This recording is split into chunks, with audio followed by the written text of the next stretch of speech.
We're going to get started with the Town of Andover Board of Selectmen regular meeting for Monday, January 12th. We're getting started at 7 o'clock. Our first order of business is the Pledge of Allegiance.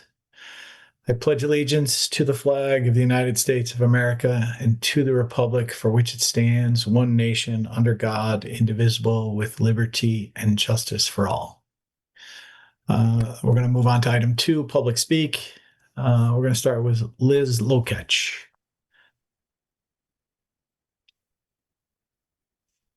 Hi. Oh, you took me off guard. Just want to say hi and thanks for all you guys do. Looking forward to a quick meeting for you. Thank you. Louise Goodwin. I'm all set. Thank you. Diane Grenier.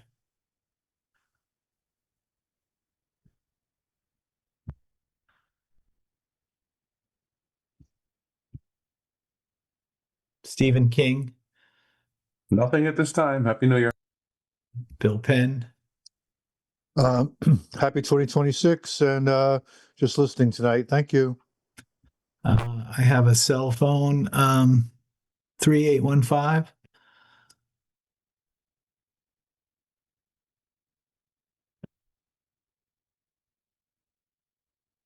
Elaine Buchart.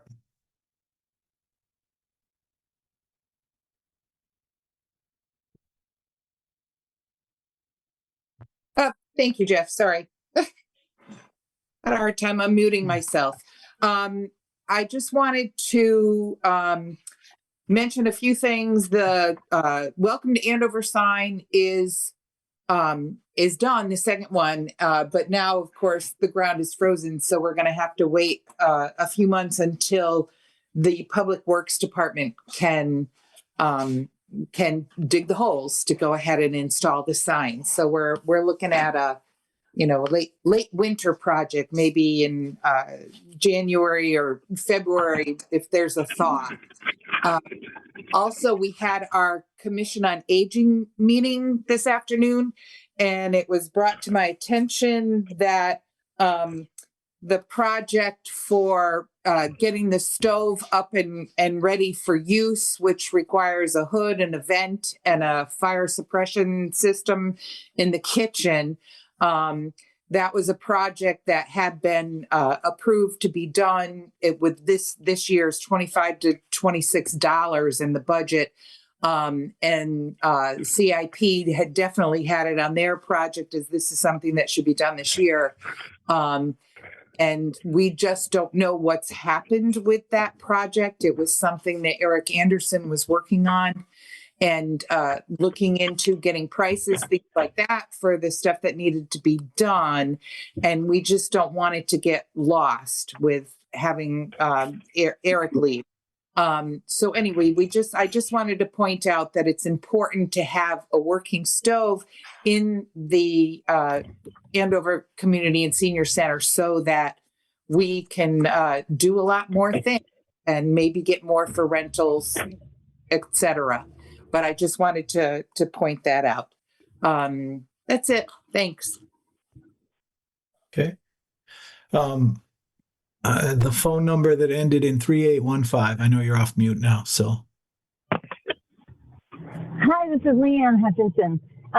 Nothing at this time. I don't envy you trying to get through everything on your agenda in an hour and a half. So I'm just here to listen now. Thanks. All right. A Galaxy S25 Plus. Hi, it's Chris in the finance office. I'm just here to help out and answer any questions if you need me to. Okay. Tess Grouse. Hi, the only thing that I have is a few cards that were addressed to the Board of Selectmen. So I'm not sure if do I read those? We did have a couple suggestions that I wanted you to hear, but I can just forward those to you, whatever you'd like. Be better if you forwarded those to Jim and we sat there and looked at them offline. Okay, sounds great. Okay. Diane Grenier. Thank you. I'm technology impaired here. Nothing really important. Just again, thank everybody for all that they do. And I'm as always, am very impressed with the administrator's report. Very lengthy, and I see you do have a long agenda, and there's lots of stuff on there. I was delighted to see the plan of development from the planning and zoning. Very long, very comprehensive, very professional. Very happy to see it, and thank you guys. And Jed Larson for heading that piece up. So thank you all very much. Good luck tonight.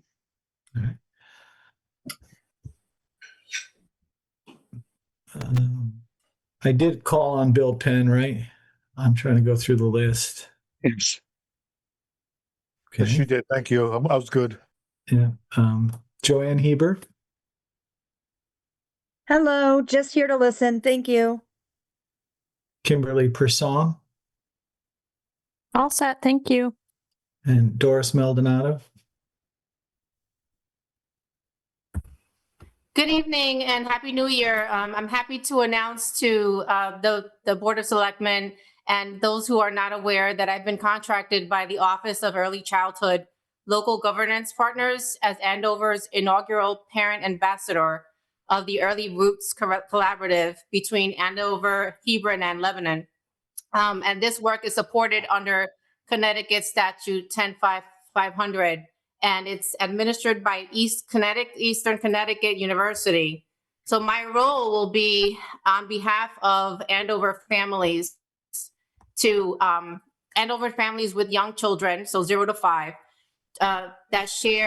we're sharing our experiences and to help strengthen and the connections between our residents, the early childhood resources designed by and to support them while identifying local, statewide, and national resources for our children with all abilities and backgrounds. And through our connection with the National Early Childhood Collaboration, we're also bringing national best practices in our small rural communities.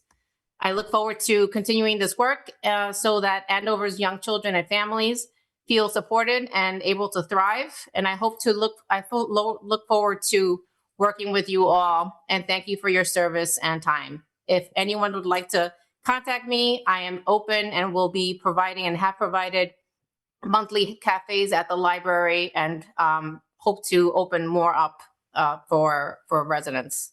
Thank you, everyone. All right, thank you. Did I miss anyone? Okay. Let's move on to item 3, additions and changes to the agenda. Does anyone have any additions or changes that they'd like to make? I would like to make one change. I would like to add an executive session onto our executive section related to our union MOU. And I'd actually like to push item 8K to the bottom so that we could have our executive session and then come out and talk. Anybody have a problem with that? No. Okay, does someone want to second that so we can vote on them? Second it, Jeff. Scott has seconded it, so I'll sit there and I'll go through. Anybody else before we vote? No? All right, Ann Cremay? Carol Lee? Aye. Jeff Murray? Aye. Scott Person? Jeff McGuire, aye. So 5-0. Okay, so we're going to move on to item 4, board and commission presentations. Jim, do we have any board and commissions presentations? No. Okay. Item 5, appointments. 5A is the library board of directors. In our packet, the board of directors of the library wants to inform us of their board that they nominated. So we'll read them. Kathleen DeRozier is chairperson, Linda Fish, Lisa Kurtz, Sharon Shevchenko, Brandy Sadlowski, first alternate Jeffrey Ballard, second alternate Doris Maldonado Mendez, and the library director is Amy Ormolowski. Anybody have anything that they'd like to add to that, just other than thanking the library board for all their hard work and everything they've done for the years? I don't think there's necessary for us to ratify that unless somebody believes we should. Okay. Item 6, resignations. Jim, do we have any resignations? Nope. All right, that's a good month. Item 7, town administrators report. So Jim, if you can, Sure. let's do it. And a lot of you are aware of this just based on where you sit in conversations between each other on job postings and job hirings. Interviews for the assistant to the assessor were conducted, and later on the agenda, you will have the appointment of the recommended candidate before you tonight. So remember, there were 3 job openings, and I think 2 of them are on the agenda for approval tonight. Town Administrator Search Committee met last week to narrow down the field. We did have a large group. It was over 20 resumes and applications we received. The committee selected, it's actually 5 candidates, 1 dropped out. And on Thursday night, they will start the first round of interviews with that group of candidates. Veterans Field Grant. The items requested by DECD, which was a resolution you passed last month, the budget and the project narrative were submitted. We're awaiting a letter of intent and a financial assistance agreement from them. This is on the $250,000 legislative appropriation grant. It's not the $500,000 steep grant. And this is the one that we're a little time sensitive on. We have to have it done by the end of June. So a little adjustment to the second paragraph there. I did get an email from the vendor on the playground. If you remember back in November, right before Thanksgiving, we had asked to approve a purchase order in the amount of about $205,000 so we can lock in prices for 2025 because they're going to go up significantly on something like December 5th, I think. And so we did that, and then we did a subsequent PO for the balance of that project, again, to lock in the prices. Well, the vendor has completed the playground. In other words, they've given us the items we requested in the colors we wanted, in the style we requested, and a number of other items. And the vendor, therefore, it's been probably 6 or 7 weeks since that PO was issued. The vendor's not requesting full payment. We thought we were going to be able to defer this payment, but they are requesting about half, about $101,000. Now, the hope is that with the submission to DECD, we get the letter of intent fairly quickly, maybe later this week. I have a call into them to discuss if we could expedite it, and we can put in for the reimbursement, and we can kind of dovetail the 2 together. But just to warn you folks, there is a possibility that there may be a gap between the outlay and the reimbursement for this small portion of the relatively small portion of the project. The resolution associated with the street grant was also submitted to DECD. That's the $500,000 one for the other part of the project. On the senior transportation garage, we did meet with the contractor on this. This is one of those projects through the COG, this contractor. And Jeff were going to take a look at it. There was a bit of a discrepancy on what we needed to complete the second floor. I was working off a budget that Eric had originally produced, which was not based on a build out. It was based on a building that came from a kit. And so the numbers were a little askew. We thought we needed will look like a lot more. And so Jeff are going to look at it, put their, especially Jeff Murray, his construction cap on, and we'll look at that. Maybe the number won't be as large as we thought it was. On the senior community center, the electricians were there earlier. Well, last week, actually, middle of last week. They installed a transfer switch, which will facilitate the generator system that's going to be installed through the Murphy Blumenthal USDA earmark grant. And just so you know, that's $273,000. And in the interim, when I wrote this report to when I got it, I guess it was either Thursday or Friday, USDA did send me the application and there's like a 4-page narrative overview of the project in addition to the application. And just so you know, this goes with these legislative allocations, whether it's the state of Connecticut or the federal government, they're a little different animal than a normal grant you apply for. Typically, you apply for a grant. These kind of earmarks or legislative appropriations are approved, and then the grant process starts. And so, yes, you have the money, but you got to really kind of start at step one and do the application and all that. So that's true with this one, but it's good to know that the feds have kind of moved on this and given us the paperwork. Long Hill Road Bridge, DOT requested with its consultant to move back the bid opening, the deadline for that, to January 22nd. It was originally scheduled for January 8th. Their thoughts there were they wanted to roll in the temporary traffic signalization for Hendy Road into the project. Originally, it wasn't part of the project, and their thought was if it becomes an add-on, it becomes an additional expense.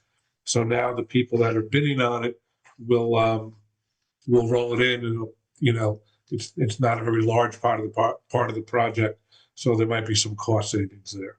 So again, a delay on that, but that is a spring commencement on that project anyway. Department budgets, budget season's coming. Chris is on the line, so she'll correct me, but the budgets were due January 8th. Most of them are in. Some of them needed some help, so they were kicked back to the departments, but we're look pretty good on departmental budgets. And Chris and I are going to sit down and start working on, I don't know what you call it here, but we would call it the book over in Wyndham for you folks to work on. State resident trooper on gun permits, I'm happy to announce we did have a lag. I don't know if you folks got any calls from residents complaining that their permit was delayed, but they were delayed. The reason being the new trooper, Anderson, was not hooked into the same system as Trooper Cook, and therefore he wasn't seeing the background checks come in. We met before the holidays, we just met after, and that's been remedied, and I just issued those 2 lagging permits the other day. M&T Bank, we've had some issues with fraudulent checks. I don't know if you've heard this being issued. They haven't been cashed, but there are checks that are dated after Eric's departure, yet they have Eric's signature on them. So we've cleared up all the global administrator credential issues. Chris and Kate and myself are going to be sitting with M&T later this week and go over some fraud protection measures. And it's beyond the checks. It's kind of just a town-wide training course. Some of you may have gotten some calls. I'm going to take you back to the December 19th wind rainstorm. There was a bit of a communication glitch with Eversource. I can tell you when the tree went down there on Lake Road, Eric and his people went out and cut the tree and put it aside and did put a ticket in with Eversource because power was out there for quite a bit. When we followed up later, I got a call from the chief, Chief Mike, and he was saying he was getting calls. And so I called Eversource and they were saying, no, we closed that ticket. We don't show any outages. Well, I said, look, I'm standing here, it's pouring, and you have 3 bucket trucks out here. So that was resolved, and the woman who was the town liaison kind of stayed with me all weekend and gave me an update as the number of outages went down. So we hope there's not a next time, but of course there will be a next time.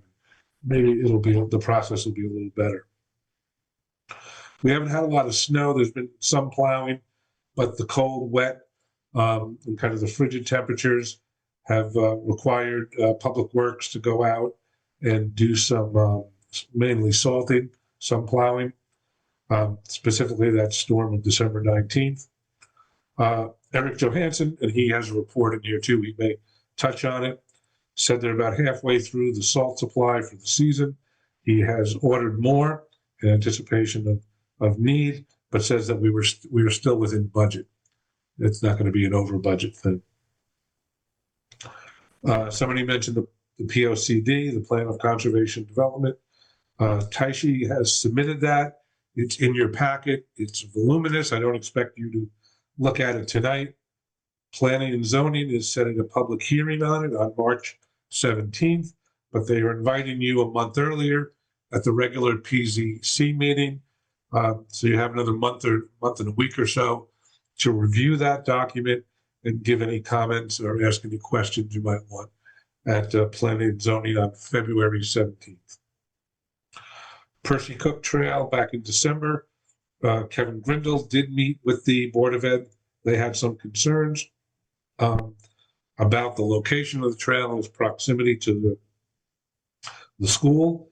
And I've put a memo in there regarding the Board of Ed's or the superintendent's thoughts on that after that presentation.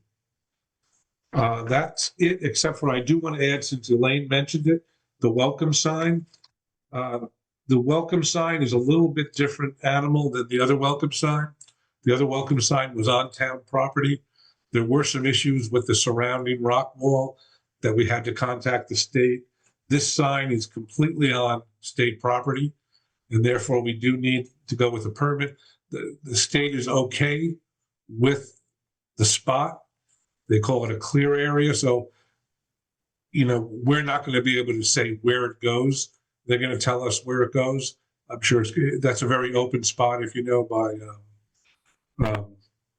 Shoddy Mill there, you're coming eastbound. It's kind of wide open there, but we have to submit a permit because it's their land, and but they're amenable to the project. The where will be kind of our negotiation with them, and that's about it for me. If any have any questions. I do. On the sign, is that where the old dog pound is? It's the old dog pound is not visible from the road, so it'll be in front of that. The old dog pound is our property. If it was a little closer, that would make it easier. But that's where this sign is going. Yes, in front of that. Is that Shoddy Mill or is that? Nutty. Is it Shoddy Mill? What did I say? I'm sorry. No, you said Shoddy Mill. I'm just okay, thinking, yeah. What's the other road that runs up there? I thought Shoddy Mill was on the opposite side. Wales. Wales? Okay. All right. And then the other, just because the administrator's report covers A, B, C, and D, the senior transportation garage was Jeff, myself, and Jim had a meeting with the contractor that was selected from EasyQ, and there are some issues related to that project that we have to resolve from a design perspective. And honestly, if we get to the item that's later in item 9 and the project review committee, that would be the perfect project for them to review. So there are issues. What's the issue, Jeff? The primary issue is that the kit that was made, so you know how that is an in-ground, that's a 2-story building with the second floor level to the driveway in the back.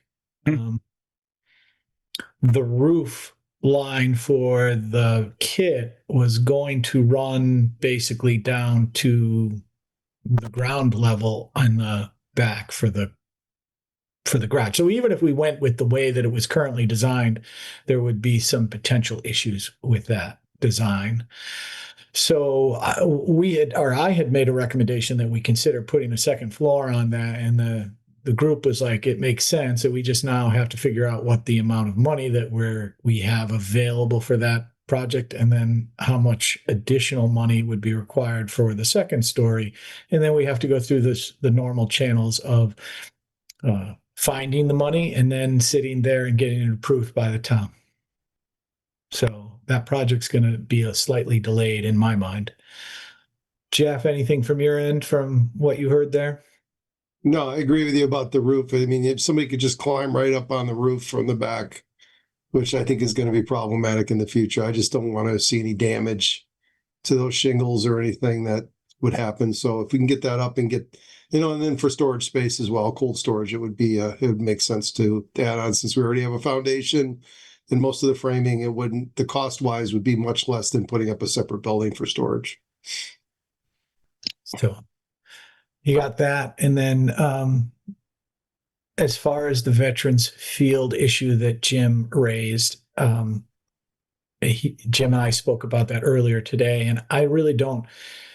That is something that we're going to work through, because that vendor, even if they give us a bill, it's going to be a 30-day payment issue. And so what Jim was trying to let us all know is that he's hoping that all of the grant funding is available for that, so that we don't have any. I mean, we could easily afford to pay it out of what we have, but it's just hope that all of it dovetails together. So you get the grant funding and then you pay that as needed. But it's also going to be delayed. It's not going to be paid immediately. Just letting everybody know that. Okay, so anybody else have any questions for Jim? Anything related to items A through D? Okay.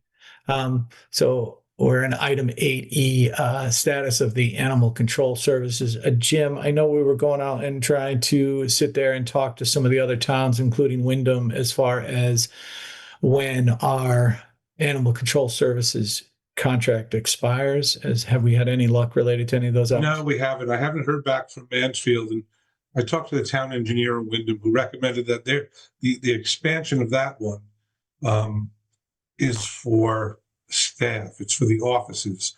He doesn't think the pound itself is really a good fit to take on additional services. And of course, I did speak with Hebron, who's in the middle of redoing theirs. But something came up on the 16th. NECOG is holding, and even though they just kind of kicked us out on June 30th, they're holding a meeting regarding animal control. So my hope is I'm going to attend that meeting on the 16th, and there'll be a bunch of other municipalities there, and I can get kind of a captive audience of people that could be willing to do it. Okay. If you can let us know that, and then if we have to sit there and make some adjustments to our animal control program, we should be willing to do that, to sit there and get a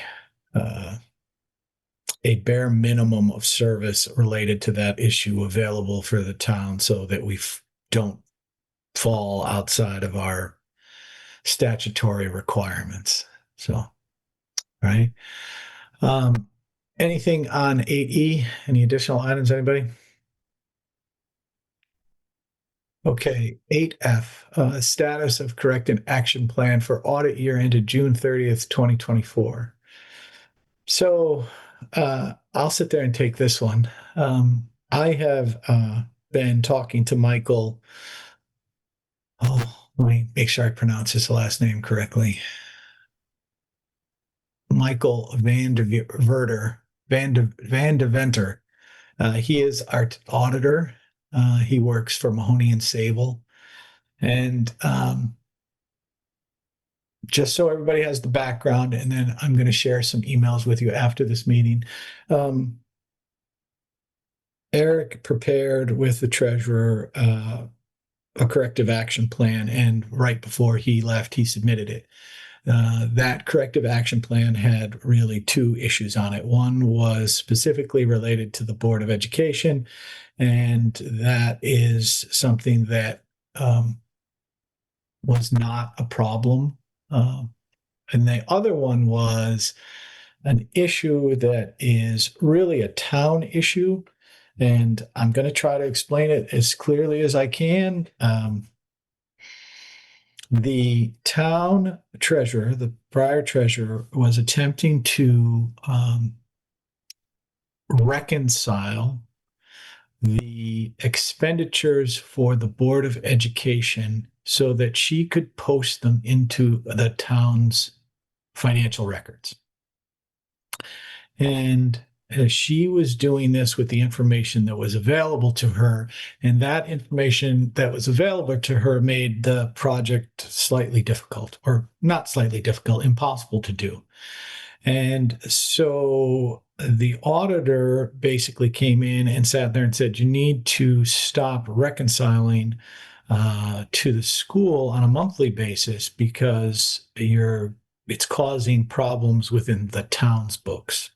And so the treasurer, anyway, the treasurer sat there and Eric wanted more and better information so that they could actually get it done. And the treasurer was doing it in such a way that it was causing problems on our books. So the auditor wanted that to stop. And Eric wrote the corrective action plan up as if it was the Board of Education issue.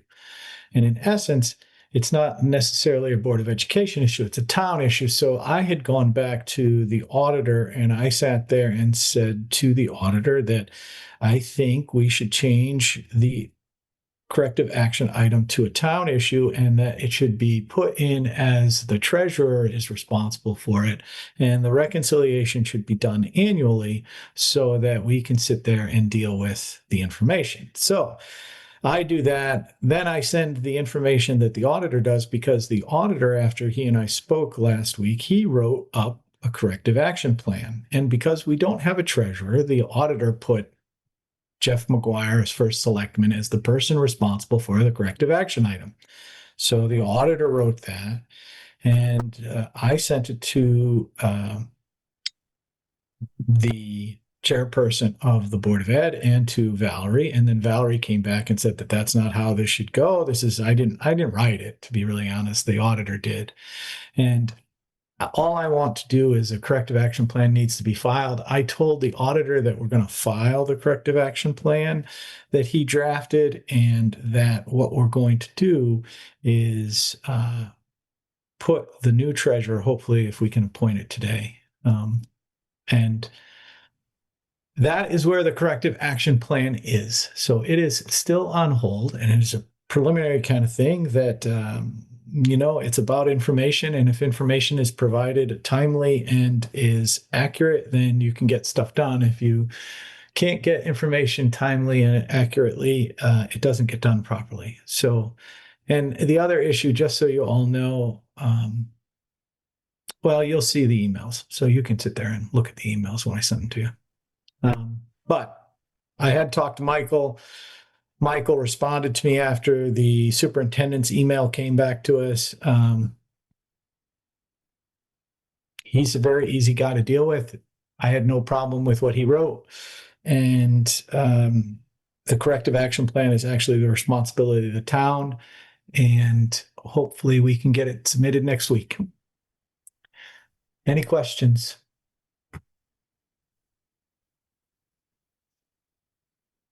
Okay. Item 8G, discussion and possible action on the AAS RFP for the bathroom renovation. So as you all know, we have a current issue going out with the bathroom project at the school. There was a meeting held, was it last Thursday? Jeff, when was the meeting for the building committee held? Wasn't it Monday? Monday the 5th. Monday the 5th? Okay, that's correct. Because I had to stay. That's right. I stayed till Tuesday. So Monday the 5th, there was a meeting held. It was a Board of Education building committee that was held. And that meeting,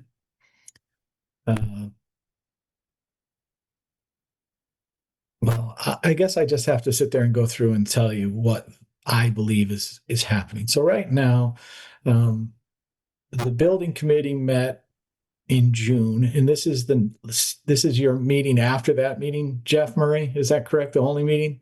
I think the first meeting was July 21st, if I'm going back to my records. Okay, so July 21st. And at that point in time, including the school, the understanding was that this project would be a design. The project was going to have engineering drawings, and then those drawings were going to go out to bid for construction services. Correct. And then Val had sent Eric and myself a email saying Fuss and O'Neill was handling the RFP process, which they were going to solicit the bids. And they sent it to Eric and myself and asked to post it on the town's website for RFPs. Okay. But Eric said this is not an RFP, so I'm not going to post it on our website because there was no drawings, there was no documentation along with it. So at that time, it was not posted. So it was a sentence, but the concept was that this was supposed to be, the town was paying for design services from Fuss and O'Neill, and they were going to do the drawings related to the bathroom project. Correct. And what I was told that at that time that Fuss and O'Neill was handling the RFP process, which they were going to be soliciting bids for the project. Correct. And that's all in their proposal, and that's in what they have been paid for currently. So, all right. So we're now at a point where the belief was that this was going to go through an RFP, and then in the summer and before their September meeting, when the superintendent announced the contractors, it had morphed from a project that was going to go to RFP to now a design build project, right? So, and just for everyone's reference. Well, just to clarify, Jeff, design build can be competitively bid. That's what we did in the community. Well, that's what I was just going to say. So the thing was there had to be a bid process. You select a contractor, a general contractor, and then they would oversee the build based on the construction drawings. Okay. So, and just so everybody, that's really where I was going to go is we put out the community center to a design build project. Like it was quoted and it was bid as a design build, correct? I mean, because Scott, you and Jeff Murray were on that committee. Yep. Right. So yeah, we put out our RFP and we I don't remember how many bids we had. It was at least over half dozen. Yeah, it was 7, I think. And then we rounded it down to 3 contractors based on their qualifications. Okay. And just so everybody understands that process, if I remember, Jeff, Adrian Mandeville drew preliminary drawings, and those preliminary drawings were given to the contractors, and then the contractors finalized the design. Correct. The contractors. Once the contractor was selected, they finalized it. But that was based on a competitive RFP bidding process. Right. Okay. All those contractors brought back bids. Okay. So we are now at a meeting of the building committee that has been appointed by the Board of Education. And we're at a point where the attempt is to move this project, which this project is going to cost somewhere about $450,000 of taxpayer money. So let's get that right, because the community center was done with grant funding. And since I've been on the Board of Selectmen, we've never spent that much money on a project with taxpayer dollars, other than and it's not taxpayer dollars. We did the roof project right when I got on the Board of Selectmen, and that roof project was $400 and some odd thousand, and 50% of it was paid for with state funding. Correction, Jeff, 500,000 because you have to hold 45,000 back for contingency. Okay. And you're always going to, it doesn't matter what contract you have, you're going to find there's going to be issues and change orders, and it's usually on a magnitude of 10%. And that's what we found out with the community center and other projects we've had. All right. And Carol, because you have the history of the community, I want to sit there and understand, do you remember any other projects that we've done within the town with tax dollars that have been this significant? I think it was just maybe the addition to the school. Mhm. Okay. When we did the library and the computer room. Okay. So. And that one, Good point. I have something to put in there too, though. Yeah. You say it's tax dollars and not grant money. Mhm. But the reason they've got this money that they put into the capital fund is that they got grant money for other things within the school, and then they had money left over. So it really is still grant money that they had gotten. So it's not directly tax dollars. And the other thing is that you just mentioned a few minutes ago that the senior transportation garage, that contractor was just selected from the EZQ. It wasn't done with the RFPs, that kind of thing either. So it's not always done that way. I'm sure that's just as expensive, if not more, than these. EZQ is a state-run program. Yeah. And it's a This state. is going through Fuss and O'Neill, and they have selected the people. It's Wow. Okay. So Not the same thing. I'm just gonna sit there and tell you that the information that I heard at the meeting from the building committee was that they were going to go out and try to find competitive quotes by sending the chairperson of the Board of Education out, and well, not out. She's communicating with two construction companies that she met at the Board of Education state convention, and she's going to try to get quotes. Is that what you heard, Ann? It is. That is what you heard. And I've also requested to be at that walkthrough. Yeah, I'm telling you, I don't feel real comfortable with that. That's why I wanted to go, because I don't even know if these contractors are qualified. It's not Have even. have they been qualified, vetted, Jeff? Do you know? No, not to my, what I asked, somebody asked Caitlin, I think at the Board of Education meetings, like, where are you finding these contractors? She said, well, they were business cards from two vendors that had tables set up at the Cape convention. And that was her response. Contractors there, yes. I've But been we to that don't know, we don't, so when we have an RFP process, and when I was on the committee for the community center, when these RFPs were submitted, these contractors provided a booklet and a huge description of what their capabilities were, current projects and past projects they have completed. So as a committee, we were able to reach out to some of these towns and customers, past customers of these firms, and we asked them if they were happy with their performance. Mhm. With this situation, you don't know. You really don't know if they're qualified, or you have no way to vet them. That was one way we were able to vet contractors and dismiss some of them because we didn't feel they were a good fit, or their performance was not at a level that we would expect. Every contractor brought back at least a 25-page pamphlet with all their accomplishments, their insurance, everything that they were involved with the number for the project. Well, I'm extremely. I mean, listen, we have to work better together. There is no doubt that we have to work better together with the school. We have to work better together with the Board of Finance. We have to work better together. But this project is not going to end up in the best interests of the community. And it's going to be in violation of the Board of Education procedures. It's going to be in violation of town purchasing procedures. And we all have to remember, and I know Ann will not, it's not a Board of Education building. It is a town property, flat The out. Board of Education is in charge of that. The And Board of Education is an entity within. They don't own any personal property. They don't do any taxation. We have to work with them, but you have to know. And Ann I'll agree to disagree. I'll agree to disagree.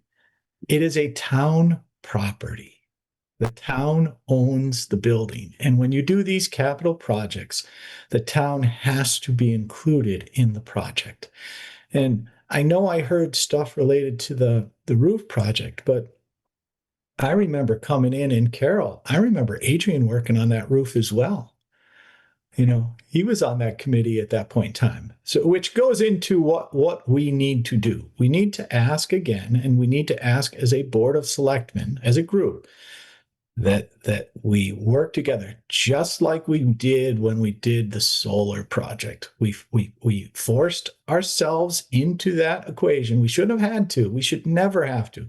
This is really, it's disheartening to me that we have to try to keep doing this, that we have to keep forcing ourselves into the situation when we should be working together, and we should work as nicely as we possibly can for the best interest of the community, because this is about the best interest of the community and about the community understanding that we're protecting their tax dollars. So, Jeff, my biggest concern is it's not the BOE. I mean, they do have policies, and when I asked the superintendent and the board of education chairman about these policies and why they weren't following them, they just said they chose not to. And I asked, well, where does it say you can not follow your policies? And I never got a response at that meeting, which concerned me. And what concerns me is that when we sat on that building committee for the community center, as a committee, we solicited bids and we reviewed those bids. And I'm concerned that this committee for this bathroom never received competitive bids, and we were never able to evaluate them and select a contractor. This has all been, they went to Fuss and O'Neill. Fuss and O'Neill never had a competitive bidding process for these subcontractors. They just selected people that they've worked with in the past. Now, is that good for Fuss and O'Neill? Yes. Is it good for the town? No. So we need to make sure that we're doing the best thing for the tax dollars. And I was trying to explain that in the meeting, but I wasn't getting the answers that I was looking for. So, I think change of course is probably going to be needed at some point here. But I'm frustrated because it's just, I've asked, I was under the impression in July and August that there was going to be competitive bids coming back from Fuss and O'Neill. And then when I told there was no bidding, they just basically selected contractors. I was very disappointed. And I just ask a question though. I've been trying to look up with the Easy IQC, and Krog is the one who oversees that. And basically they have pre-bid contracts, correct? Mm-hmm. Okay. And then the design build is what we did for the community center, correct? Correct. So we hired someone, and let's say it wasn't a Fuss and O'Neill company, but we hired a company who then took bids. They acted as contractor and subcontracted out the different things that we needed in the community center, correct? Are you referencing back to Easy IQ? Well, I'm just asking during the design build, is that the process? So what the design build, and Jeff and Scott, correct me if I'm wrong. In the design build, what they did, Carol, was they laid out a preliminary, very rough sketch of what the building was going to end up like, and then they put that out there, and then people bid on the basics of the design, and they then needed to finish the design to bring it to construction. Correct. We had actually Ed Cerisley went out and did some survey work and basically set pins for the footprint of the building. We had a preliminary drawings. We had a square footage, number of stories, type of siding, type of roof, basically a general specification with the way we wanted this building to look. And then they came back to us we got back proposals. Okay. And then complete proposals for a complete building with drawings, Jeff, the whole thing. So the company that was selected, they were the ones that hired the subcontractors, correct? Correct. And they had to get numbers. Every one of them based had to on get price. numbers from their own contractor for a complete building. Everyone went through the whole process. And the whole thing is you don't usually, you don't have to select the cheapest contractor. You have to say the best suitable contractor, which is the one you believe is going to do the best work and do the best value for your money. What the school has done when they picked Fuss and O'Neill, because that contractor works with schools a lot, which is different from other general contractors.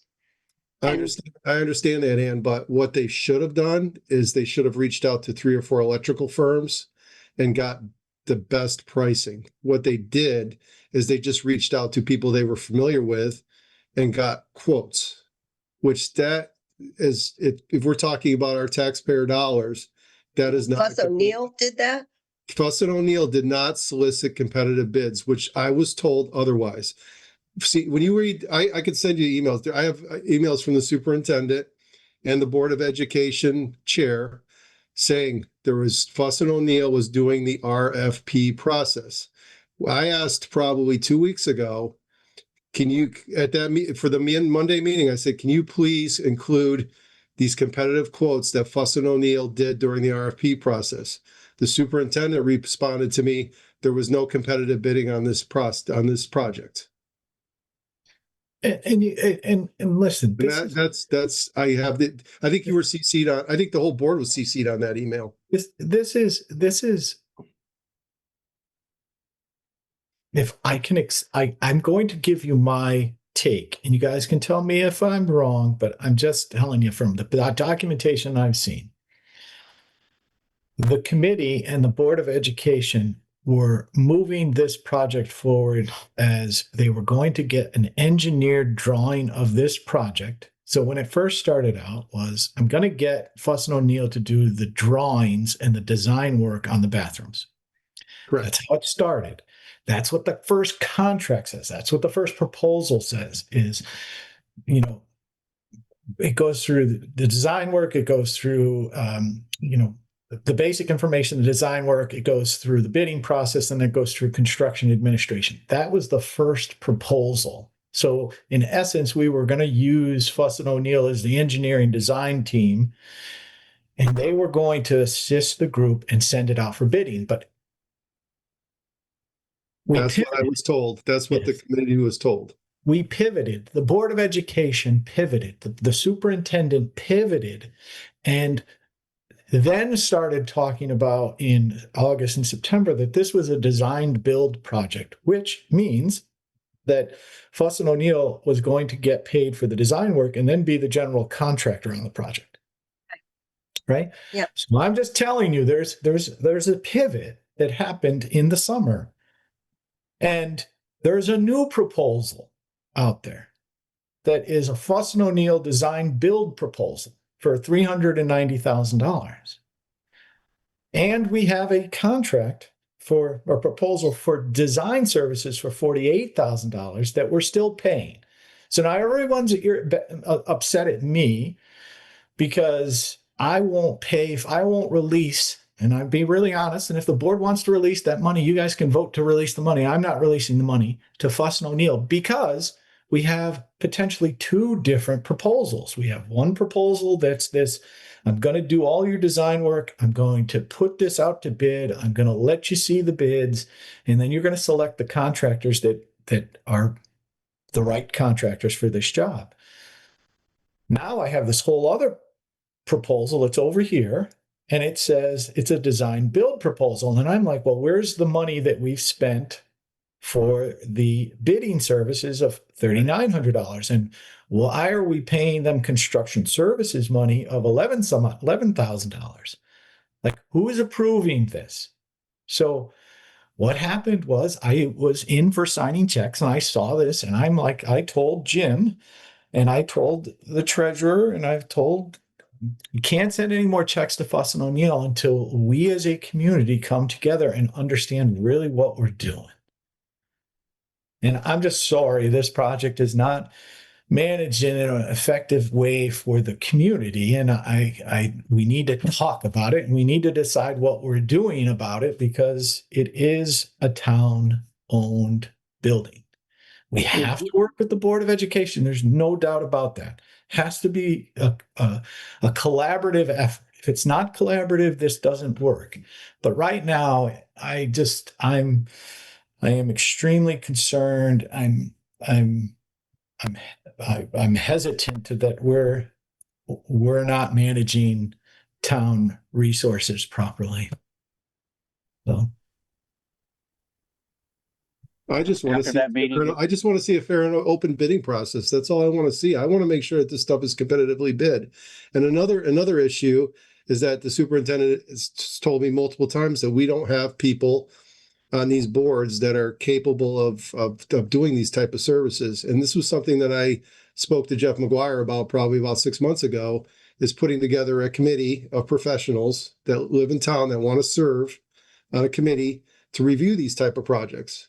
So what I did is I've reached out to people that have general contractors in town, people that own their own contracting companies, the people that are more than qualified to do these reviews. And I've reached out to some electricians, some plumbers, general contractors, excellent civil engineer, and just to see if they would be willing. And they're telling me yes, wholeheartedly yes, I will help serve and help you with these projects. So we do have a pool of resources that will help out, just like we did with the building committee, because these people want to make sure that these projects are successful.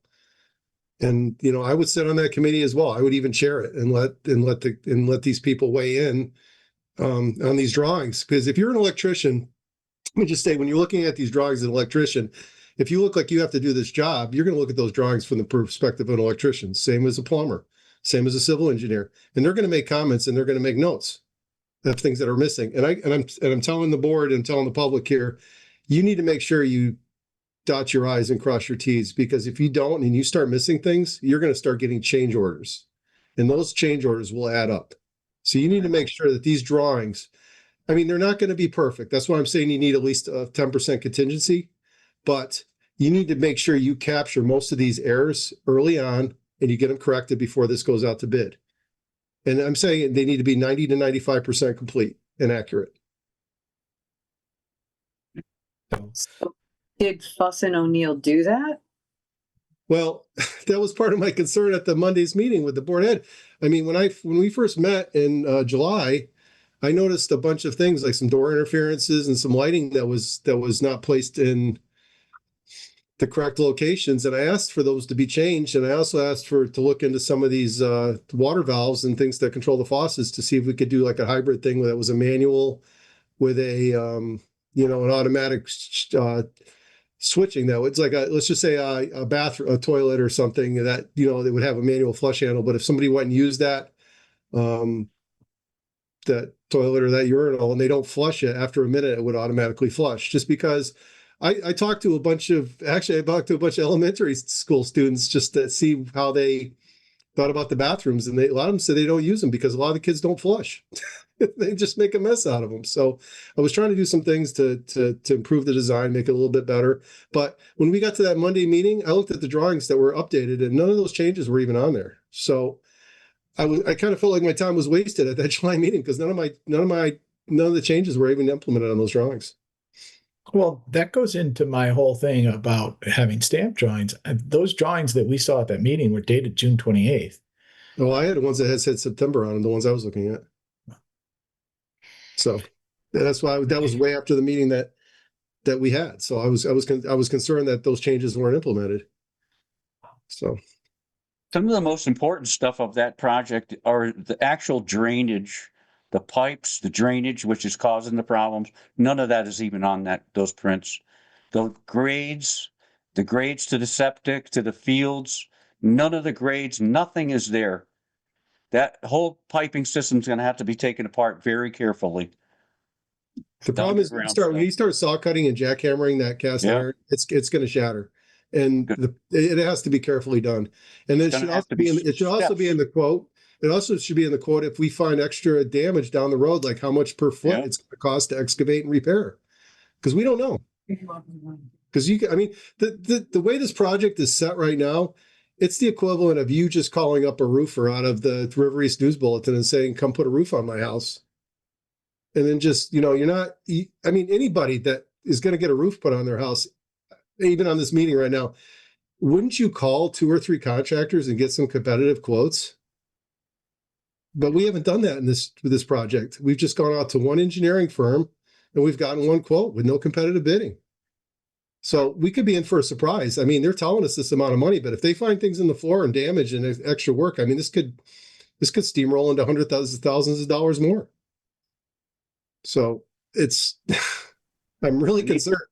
There needs to be a lot of information about that piping on those prints and how they're gonna do it, what stages they're gonna do it, and that should be all listed on a print like that, especially for this. So there are no updated plans, is what you're telling me? Fuss and O'Neill didn't give us anything updated? Give the school anything updated? Well, we were supposed to have a meeting, and I sent, I tried in September, August, and I tried sending out emails to the building, to the bathroom committee saying, you know, we need to have the second meeting. And I tried, and I put out multiple dates, and the chairman just says, I think it was too premature to do this because we don't have our drawings back yet. You know, I sent text to her on the board ed chairman in August, just saying that, you know, we need this bid process. We have to follow a bid process on this, and we have to get these drawings approved. So the new drawings actually could be available? It was just too early at that point in time? I got mixed signals, Carol. I mean, I asked the superintendent a couple times for the drawings, and she said she had them, but the board of ed had to vote to release them. And I said, well, that seems silly because I'm on the bathroom committee. Why shouldn't I be able to see the drawings? And they weren't released to me until about a month ago. Okay, because Fuss and O'Neill could have in there with the price and everything, anticipating that that iron pipe that's under the concrete is going to be damaged when they start removing, right? But there's no statement of work in there, like what they're responsible for and what the town would be responsible for if they find more damage. And So I Carol, mean, it opens up a can of worms, because if you find damage down the pipeline, like I said, if you jackhammer and it gets damaged, and we have to excavate more, I mean, you're talking hundreds of thousands of dollars more. And I don't even know to this day what the end point of where the excavation and the point of construction actually starts. But if it is cast iron pipe, there's a really good chance that most of it will have to be replaced, because that's Correct. pretty old Okay. and could be damaged. And I don't know, I was just looking up. It looks like Fuss and O'Neill have done quite a bit of work even for the state. So I don't know. I mean, I don't think it's a question of. It has nothing to do with qualifications. It has to be doing. It's not where anyone, I think, is saying that they have an issue with Fuss and O'Neill, or that Fuss and O'Neill can't get to a good plan. My issue is that it's just never gone out to competitive bid, and and the document, the plan, and I'm not I'm an accountant. I'm not a construction person. So I'm not going to sit there and tell you I read the plans and understand exactly what they're doing. But I just keep asking the same things. Is it a stamped plan? And then if it's a stamped plan, people like Jeff Murray or Eric Sanderson or Ed Cerisley or Adrian Mandeville need to get in a room and look at the plans for the benefit of the community to say they have everything captured on the plan. And then when you have everything captured on the plan, you sit there and then go to bid. Yeah, and the Board of Ed actually has a bidding procedure. They actually, you know, they said there's a list in the office of qualified contractors that they're supposed to go off of. They're supposed to be sealed bids in envelopes that are received at the school, and they are opened in public. That is their policy, and that mirrors our RFP policy. And I don't care which one we use. I just want to make sure we have sealed bids and they're open in public, just like all of our other projects. I mean, the only thing, Carol, that I know that we've gone sole source and we've never competitively bid is the air packs for the fire department. That's the only thing that I can remember that we actually went out and just said, okay, we're going to buy these, because there's a justification for that, because all the other fire departments in the area use the same air packs. So they had a justification. And we thought that was reasonable. But that's the only time I remember that we've never competitively bid a product or a service. okay, so again, the design build, even though we're hiring the head contractor, we see all of the subcontractor bids too in that RFP process. Is that? Well, we would get quotes from multiple general contractors. So Okay. it would be, so Fuss and O'Neill wanted to be the GC. They wanted to go out and hire the plumbers, the electricians, all the tilers, all the trades that they need. That would be Okay. rolled up by Fuss and O'Neill, and they would provide a bid. Another contractor, let's just say the same contractor did the community center wanted to bid on it. They would roll up all their trades and they would provide a bid. So we would review those bids from these general contractors and then select our contractor based on the bids, their expertise, and the projects that they've done. So we may just select one that might be the second lowest bidder because they've done a lot of bathroom work in schools and they're experts at it. So, and they may be experts in remediating cast iron pipe.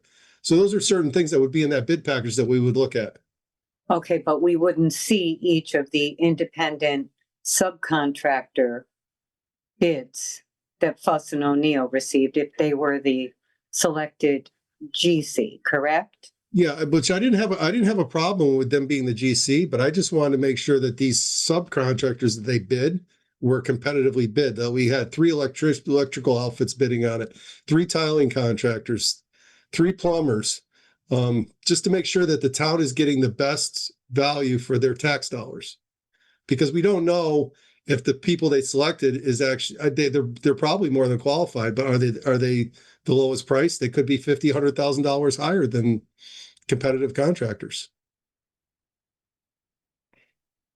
And I understand that, but Fuss and O'Neill is probably picking contractors that they've worked with before, correct? And they know they do a good job? Is that correct? Okay. That does not follow our purchasing policy in town that does not follow the RFP process of the school or the town. What we've done in the past. Then we just need to bring this to the BOE, to the Board of Ed. Instead of us discussing it tonight, bring it to the Board of Ed. And we have, and Not listening. the issue from our standpoint, and my standpoint, is if we don't discuss it here, we don't get to discuss it in. I requested that they have a tri-board meeting with the Board of Education, the Board of Finance, and the Board of Selectmen, and that was rejected, Ann. So we're having this discussion here so that we can, the people in the community can understand that we're attempting to do our job. And I'm frustrated because I've tried. Our job, but the Board of Ed is the ones doing the job. And I know, Jeff, that you go to the Board of Ed meetings and talk as the ex officio member. So you can do that and they will talk to you there. Can I just ask a question? I've tried locating our RFP process. Can you tell me where that's right? I know we have a purchasing process in the charter. I've looked at that. But can you tell me where our written RFP process is? I can't tell you that, but I can tell you from past processes that we have always done an RFP process for any major capital project. The only thing I'd like to say is that I think that we as a board, if we do not have a written RFP process, we need to work together. I agree. And make one, because then everyone has to be on that same page with us. We can't say past practice is this or past practice is that. Correct. But because if we go to the Board of Education policies, the Board of Education has a policy for an RFP process. And is it a written policy that? Yes, it is. It is a written policy to say that they're supposed to select. They're supposed to The select written policy, Carol. sealed bids. Where can I find that? I can find it for you in just a second. Okay, thank you. Yeah, that's pretty much what I want to say. It's just, we just need to follow a competitive bidding process. And I don't care if the school does it. I don't care if the school does it or if the town does it. I don't care. We just need to do it. And I've been frustrated because I've tried to contact the Board of Ed chairman and I've contacted the superintendent and I've tried to schedule the second meeting to go over these drawings. And we had this meeting last Monday, before we even had our committee meeting. Like, our business is not done even with going through this. 3323. 3323. Is that the answer to me, Scott? That's one of them. Yeah. Okay, thank you. There is another one, but I mean, I'm kind of willing to overlook that one, but it says that the Board of Education is tasked to spend their budgeted amounts. Whichever's in their budget for that year is what they're tasked to spend. And anything outside of that is not their responsibility. It says it right in the policy. So something that's in their capital reserves, you're saying is not. That's a town-owned account, and it's controlled by the Board of Finance. But it says that they are not in control of that account. But I don't care at this point. All I want is a competitive bidding process. That's all I want. That's all I'd like to see. And I think everybody in town would agree to that. Yeah. Okay, so Certainly would. can we ask to see that? I asked the superintendent and the Board of Ed chair at Monday's meeting why they were not following their policy. And they said, "Oh, we've decided we're not doing that." And I said, "Well, show me where it says in your policy manual that you don't have to follow your policy."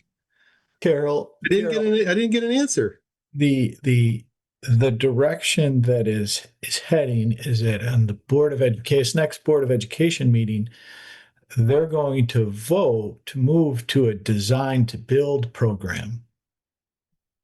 Because they haven't voted on this. This is where this whole thing goes off the rails for me. Is it was definitely set up in the first proposal that has been approved, because I asked who approved and who signed the first proposal. So the first proposal, I don't have a signed contract yet. The treasurer's office doesn't have a signed contract yet. So Robert England was asking for a signed contract. So we don't have the first signed proposal, and they're now moving before they have their own committee all in agreement that everything is accurate. They're moving to a design to build program with Fuss and O'Neill, which in essence, Carol, cuts out all of the bidding process. So that's what's up for Wednesday. Is Wednesday's meeting at the Board of Education will be a vote on a design to build program for the bathroom. Okay, so you said that there was a $48,000 check to Fuss and O'Neill that you stopped from being released, right? No, there's a $48,000 contract. Of that contract, which has 4 phases, the first phase is basically analysis. The second phase is design. The third phase is bidding. And the fourth phase is construction management. The whole contract for that was $48,000, approved by the Board of Education, approved by the Board of Finance. $42,000 of that has been paid. So we're into stage 4, which is construction management.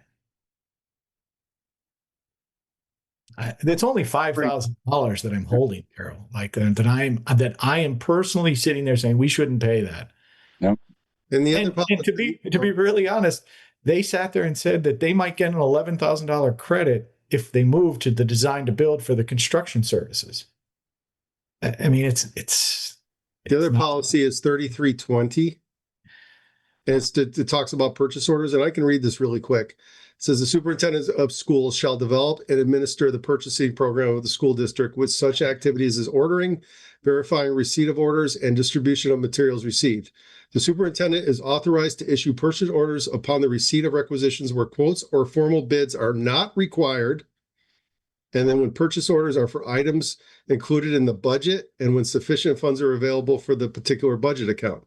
When purchase orders are for items not included in the budget or for items which would exceed the amount within a budget account, they may be only made with the approval of the superintendent of schools, who in turn is limited by the provisions of the board policy. Over expenditures of specific budget accounts will be shown in the monthly financial statement. So the purchase order system must be followed as established, with exceptions to be made only by the approval of the Board of Education. And the final line is, purchases or contracts made outside of the approved purchasing system shall not be the responsibility of the Board of Education. That is right in their PO policy. Be clear. Okay, but Jeff, I think you said that the Board of Ed and Board of Finance both approve this? The $48,000 original contract, They both approved. both approved it.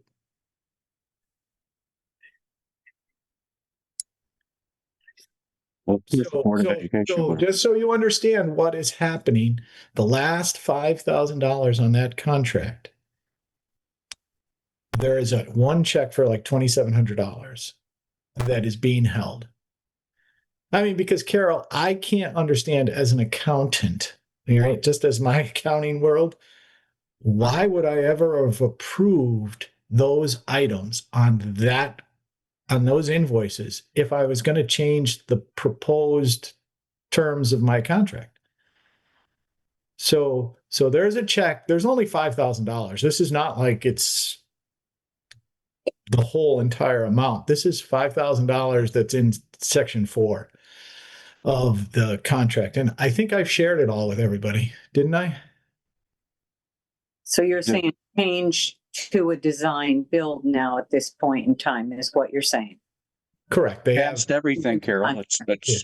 It's passed all the processes. We're up to building now. We're up to the construction management part. construction. Yeah. management. I mean, at this point, I just want to see this project done. And I think it can get done this summer. If we start now, we put an RFP. And like, I feel very strongly that an RFP should go out. It would take 45 days. We would select a contractor. The committee, the bathroom committee would select the contractor, recommend that contractor to the boards, the Board of Finance and the Board of Education for approval, and then get those approvals at that time. We have approximately 6 months right now before that school is closed and we're able to do construction. So we have plenty of time right now, but I just don't want this to slip any farther because we sat around this summer and we did nothing about this. Right. So we need to move in the right direction. And I think we just need to change our tactics or do something different because what we're doing now is just not working. No. This has been going on since the middle of the summer in 24. Actually,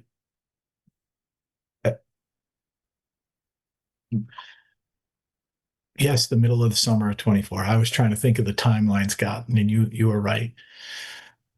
I myself think that the town needs to pivot myself.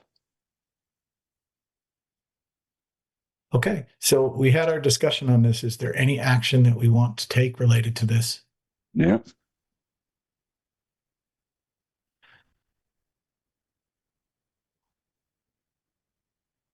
I think That's we the need town building, Jeff. I believe that the town needs to pivot now and do something about this issue.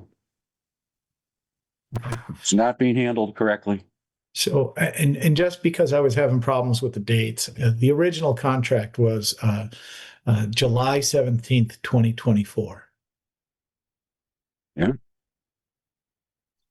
I mean, I think we need to put this building committee together. I think what we should do, and I think this is, this is what the Board of Education should do at their next meeting is let's get this out for RFP. I'm told there is an RFP written for this project. Let's get together. Let's get these drawings approved. Let's get this out on the website for RFP. I don't care if the school does it or if we do it. Get these sealed bids in here and let's select the contractor and let's start going on this. This has been way too long.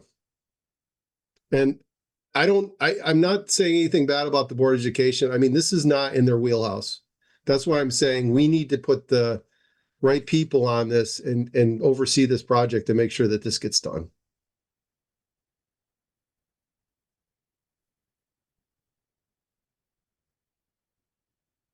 I've talked to an electrician. I know Jeff Murray has also talked to some people. I just wanted to see if it was doable. I mean, people are more than willing to serve on this committee. And, yeah. and I mean, just, it's their town. It's their town. Their kids go to this town. They want to make sure that this bathroom is done. I mean, we have people that have vested interest in making sure this project is finished. One thing nobody's taken into consideration right now, the important part of this whole thing is the drainage to the septic system. That's what the problem is. The bathrooms are something that's going to be done at the same time, if they get done at the same time, but the drainage has to be changed. That's what the piping is really the issue here. So just to remind you so that you guys can all go to your reference, I sent the documents out to everybody on 12/29. So I requested a tri-board meeting on the 29th. And in that you'll have the first Fuss and O'Neill proposal, the second Fuss and O'Neill proposal, the construction drawings, and information from the finance department about payments. So anyway,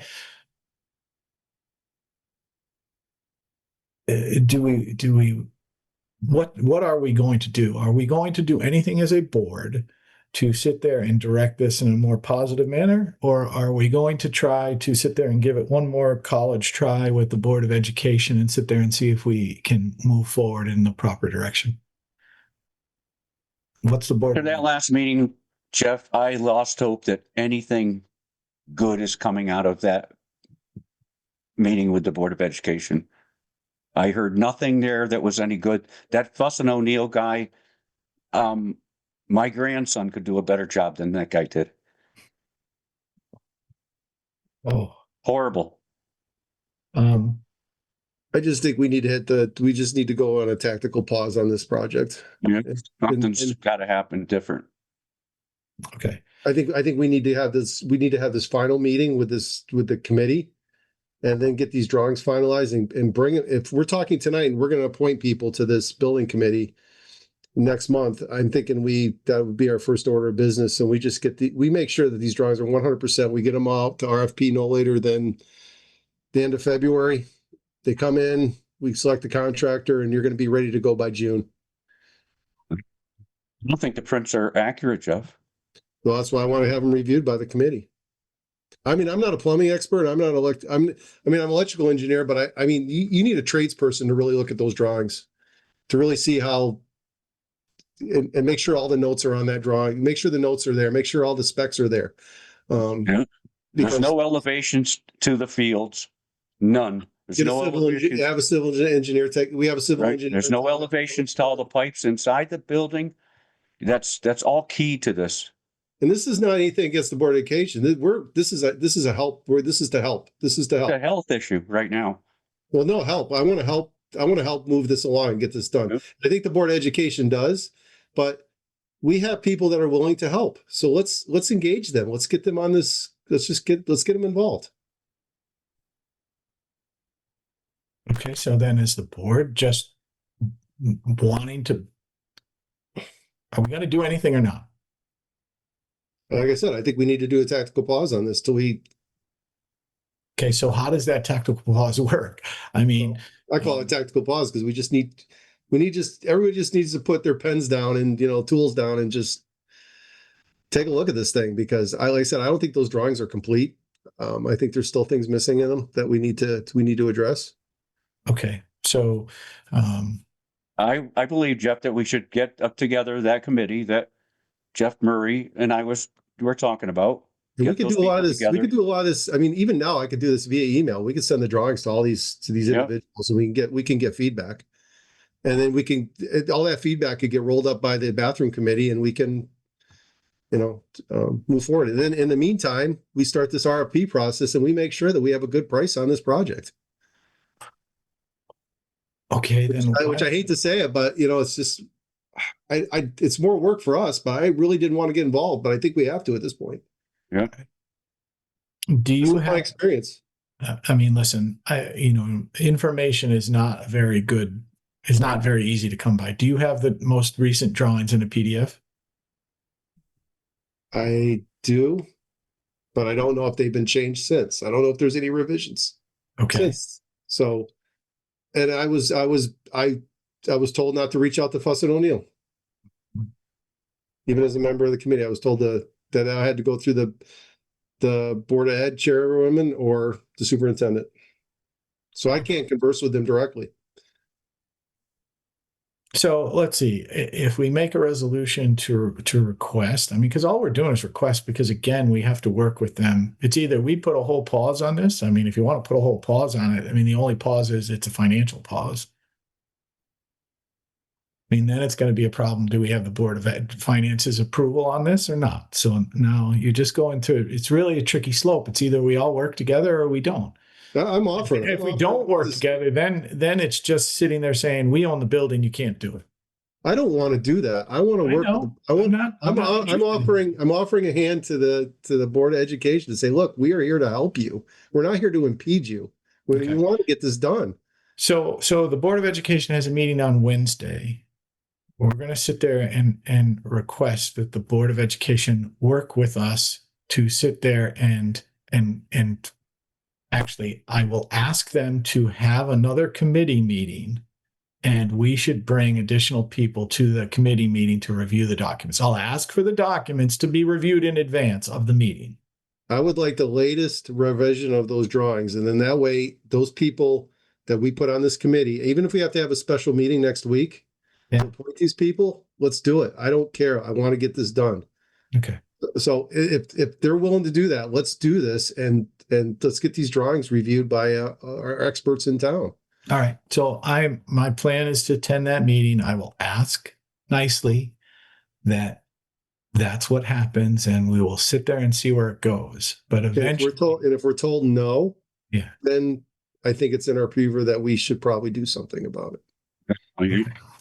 All right. We talked a lot about this. And actually, I think it's good that we actually talked about it because, there's been very little discussion related to this out there at any given meeting that's of value and is not curtailed. And it's just like, I think we should still have the tri-board meeting because I think the other boards, like the Board of Finance has, we have a joint authority with them. They have an authority. We have an authority over the operations of the town. They have an authority over the finances of the town, and the school and the Board of Education has an authority over the education and the maintenance and the management of that building, which I do respect, Dan. But in the end, it's our building and it's a lot of money. And if you think about it in a very simple way, that bathroom project is going to cost half of the community center building. It's a lot of money. City center isn't finished yet, so. I don't really care. Still. I don't care, Carol. No. It's 50% of what we spent to build that building. And we did it for a reason. And I love when people sit there and say, oh, you built it. We built that building with $1 million because that's all we had available to us without going and taxing the residents of this town. And we're going to sit there and do continuous improvements to that building and through other grant funding sources. So I think this Board of Selectmen and the prior Board of Selectmen and the prior Board of Selectmen before that, who sat there and had to deal with the funding and how it got done, I think did a great job. I gotta believe that the community sits there and looks at that building and goes, it's a great building. Is it perfect? They're No. amazing. Is it perfect? No. Hey, we didn't have enough money to put in an elevator. Guess what? We couldn't have an elevator. Yeah. Live with it. That's what you got to do. That's what we had to do. We didn't finish the basement because we didn't have enough money at the time. We didn't connect it to a generator because we didn't have enough money at the time. But you know what? This board and the previous town administrator did a great job finding money and has found other ways without taxing the residents to sit there and improve that building. And I listen to people criticize it. I listen to people criticize it because, we're too close to the school or we're this or we're that or we didn't finish it. That's a bunch of hogwash. Be really honest, this board did a great job on that building, and the residents of this town should be extremely happy that they have that type of building to go into, and our seniors finally got something for themselves. So, even locating that building in there took months. Locating it, that we had to change it around 2 or 3 different times. I went out and laid it out in different places, and finally we came up with the situation that's in now. And all done by volunteers. That's right. We have to do a better job working together, and we have to do a better job understanding that we have limitations with our professional force and our employees, and a lot of this gets done with volunteers. And I just think we've got to all do a better job working together because it's really tiresome, to be really honest. Carol, just for your information, there's also a state statute for requirements for competitive bidding for municipalities and municipal powers. So Okay, and do you have that statute number? Because I was trying to look that up. it's Title 7, Yeah. Chapter 98, Okay, Sections 7-148V. 148. Okay, that was the one I looked up. Yep. So, And and this that's is- very clear. And Also, this is not us, I'm not, like I said, we could have easily tonight probably done a memorandum to cease and desist or anything like that, but this is the board trying to work with the Board of Education. And we're Reaching offering out one assistance last to try time. to get this finished. And if they reject this, I'm going to be very disappointed. I will ask as nicely as I can. So, and you had something you wanted to say, it looked like. Just gonna say that, yeah, we built the basic building for the senior center for $1 million, but I think by the time you finish everything, including the basement, you're gonna be looking at close to $2 million. So I would think of that as the total cost. Well, of course. But we did what we could with the money we had available at the time, which was At that time, but that's get- $2 yeah, million get the- which- building when you're done. which was to get the seniors a place to go. And they have that place right now. And eventually we get the teen center or so, whatever we're going to do with the basement, we will do it. And I always have a saying, if you can't afford to do it right the first time, you can't afford to do it twice. So let's get this right. Let's get this right. And make sure Everything that was done right. Okay. All right. Carol, I apologize already. So let's move on to 8H, discussion and possible action on the prior acting town clerk salary request. After the information that was presented to us last meeting, do we have any more that we need to do to discuss that? Or are we okay to move on it and eliminate it from future agendas? The only question I have is that MOU or MOA, whatever we're titling that, only addressed from July 1 to mid-August. She resigned in mid-August. No, I know, but it didn't address salary prior to that point.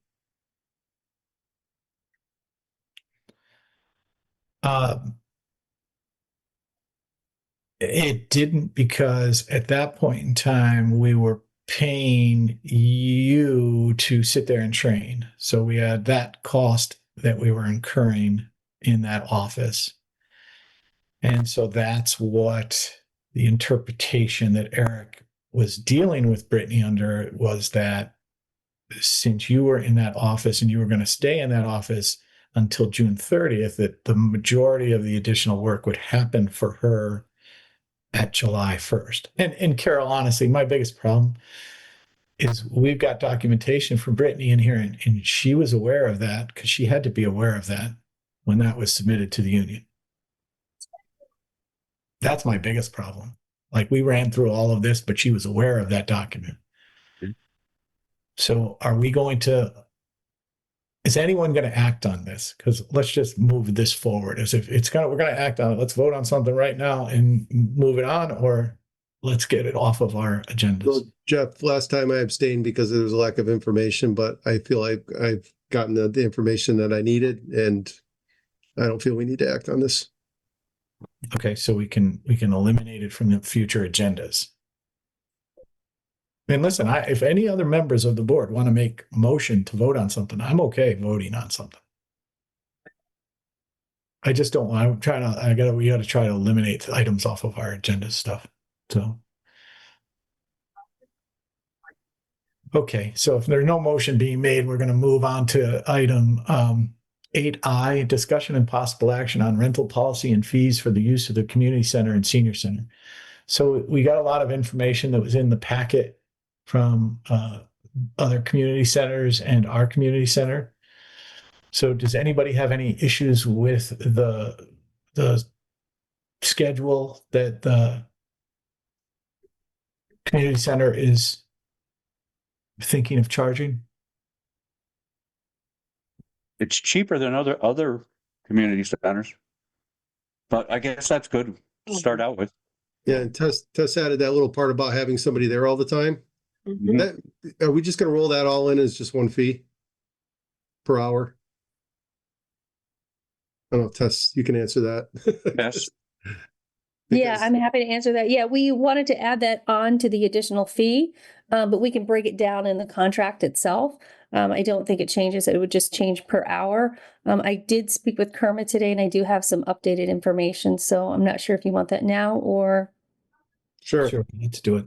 Yeah, so Karma does have an extended policy. I'm not sure if I'm using the proper terms, but they do have an extended policy called Gather Guard, and you can take out additional or take out if you are renting the facility, you can take out this policy through Gather Guard that would protect yourself for accidents and damage, things like that. So they do have that policy that people can take out. It would depend on the type of event, of how much that would be, the type of event, and it would be case per case basis.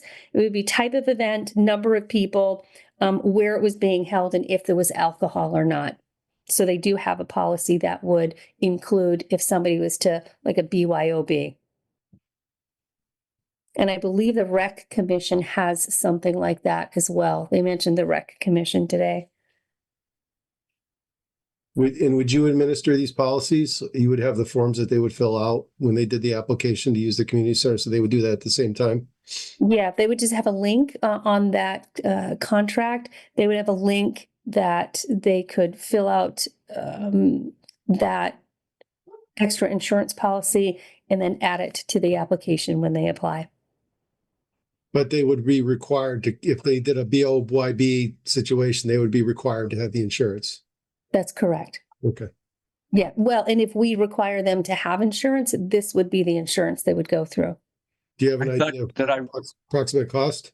No, they did not give me that. They said it did depend on the type of event, how many people. We can only have 60 people sitting at tables with tables and chairs. I believe it's 128 if there's just chairs. So we can already narrow that down with how many people. I thought that we agreed that there was no alcohol. I don't think that I'm at the understanding that we haven't agreed on that yet. I think I but read that in your documents that there was going to be no alcohol also. I did put no alcohol in there because I think that was, I was just giving you a draft. So Kermit today said that is an option. And so if we wanted that, they could have that. They would just have to buy additional insurance coverage. I think the town of Colchester has the person that's renting the facility initial that there's to be no alcohol. So they're very serious about it. The question, Scott, you're asking it, are we as a board willing to sit there and allow residents to have alcohol in that building? I think at this point, we just do it just general use with no alcohol, and then let's just revisit it. Because I think that we've had this discussion already, Jeff. I think it's important that we just get this document finalized. Going, Get this open so people can use it. Yeah. And if you get a lot of people saying they want to have a wine tasting event or they want to have a Jack and Jill or something like that, and they'd like to have alcohol, if you start getting a lot of people like that, then we should probably revisit it. But if the majority of people don't, then maybe we just don't even bother with it. Yep, and we can add to the bottom of that policy, subject to change. Yeah, so then we could be covered. So they could still use the same policy or the same application for rental. It's just we could change it at any time. We don't have to reword anything. Just it would be the insurance. So do you want everybody to go through this one insurance through Kerma and have them add on with the Gather Guard? Well, is it $1 million? What is it? What's the limits? $1 million? I believe it's $1 million, but I think we would have to. I mean, if they have their own insurance company that they want to deal with and they want to provide a certificate of insurance, that would be, I feel that would be acceptable. Okay, and you want it at 1 million? Yeah, Yes, for those, Okay. you know, if it's easy enough to get.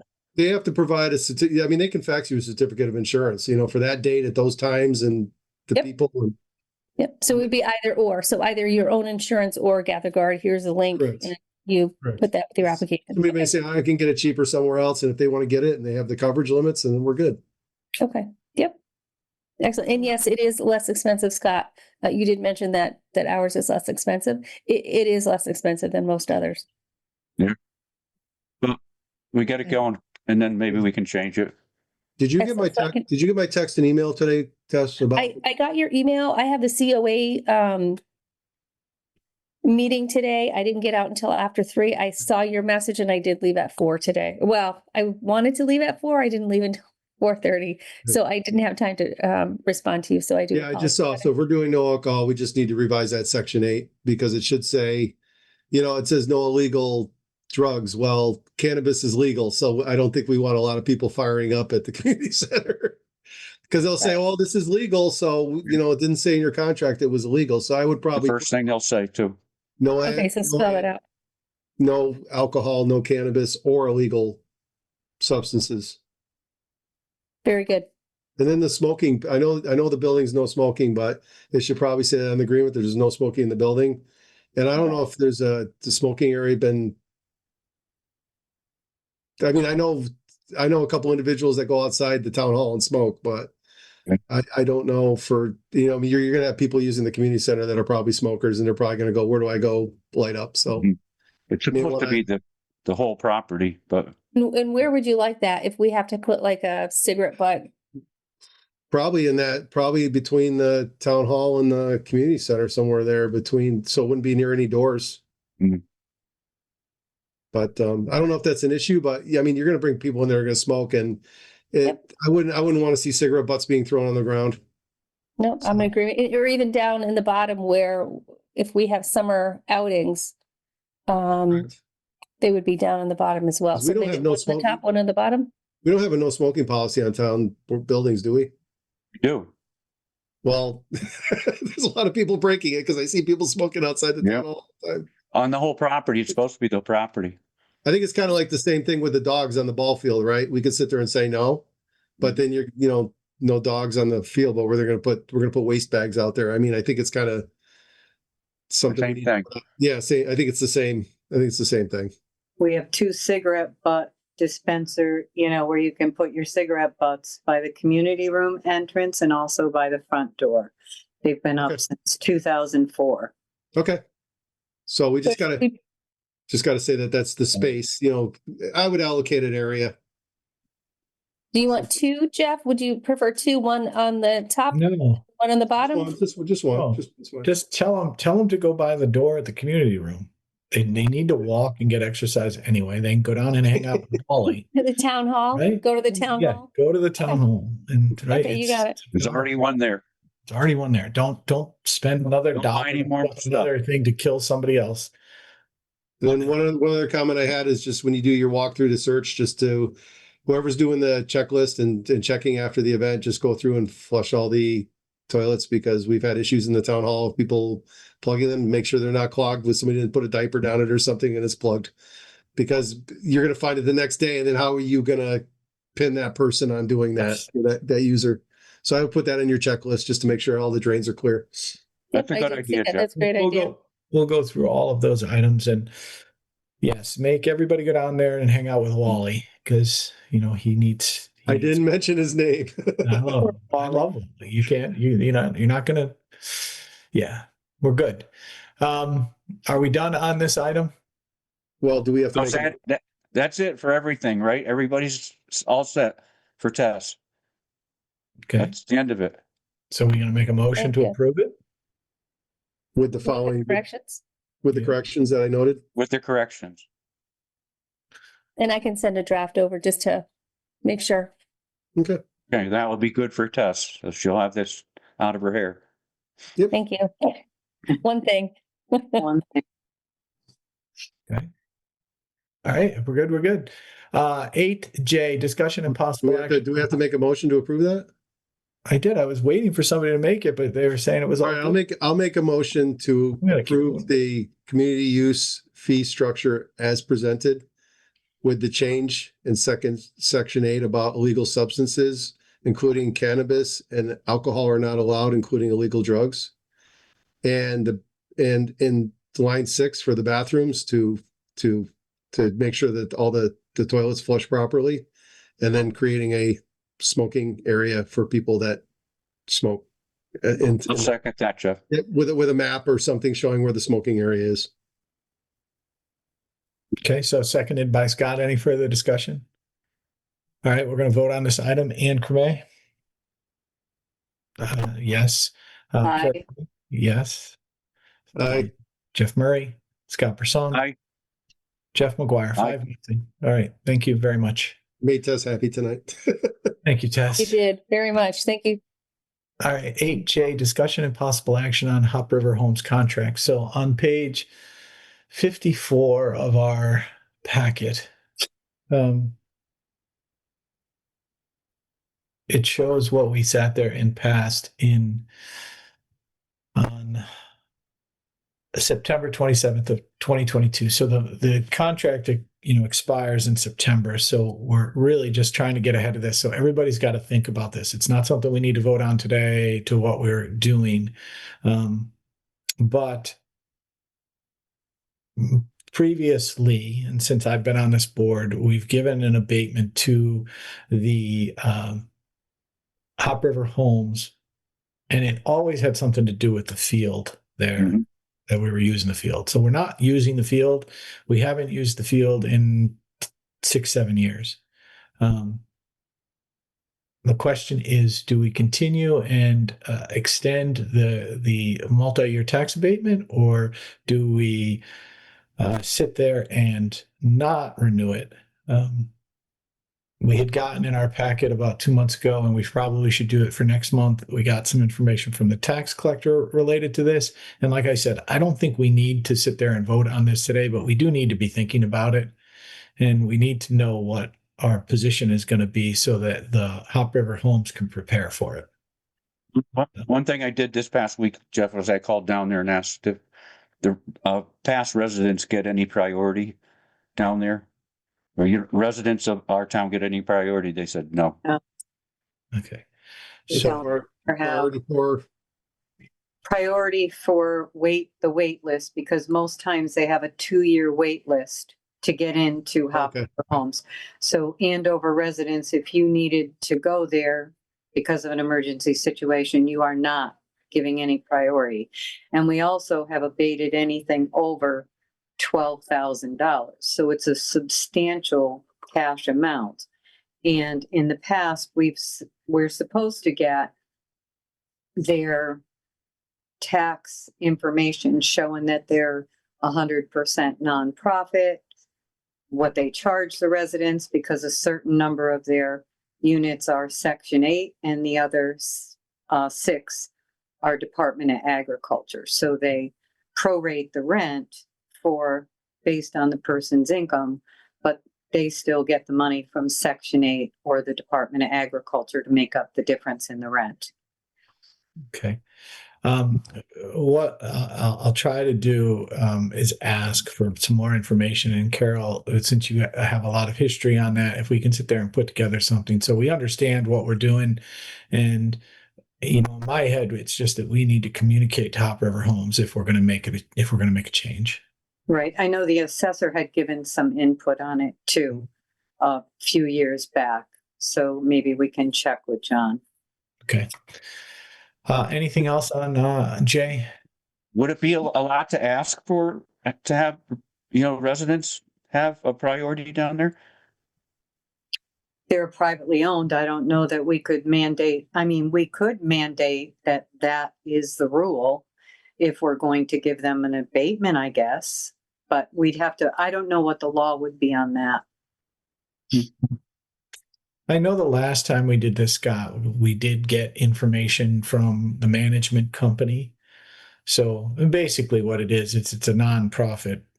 Well, it's run by a management company. And the question that I have, and I have always had is the information that Carol gave us on the rents is really important, because if the rents can't be adjusted, then the abatement is going to the management company.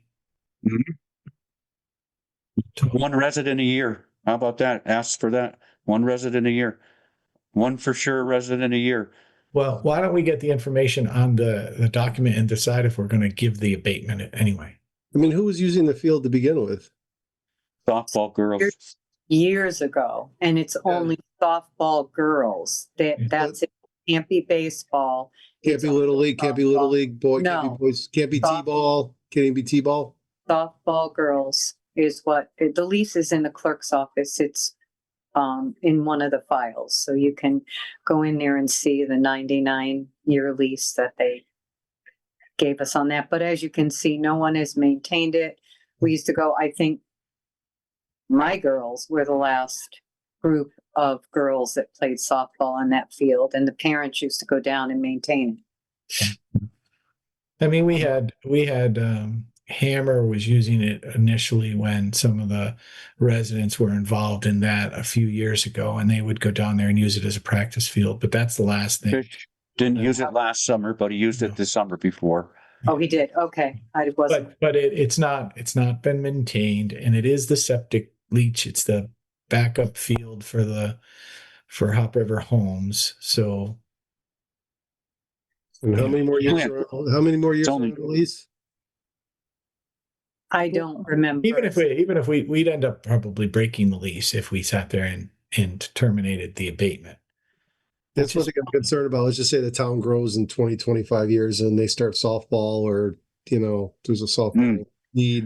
Mhm. And then we've kind of severed that agreement. But, 20 years, $12,000 a year, that's quite a bit of money. It's a lot more than 12,000 a year.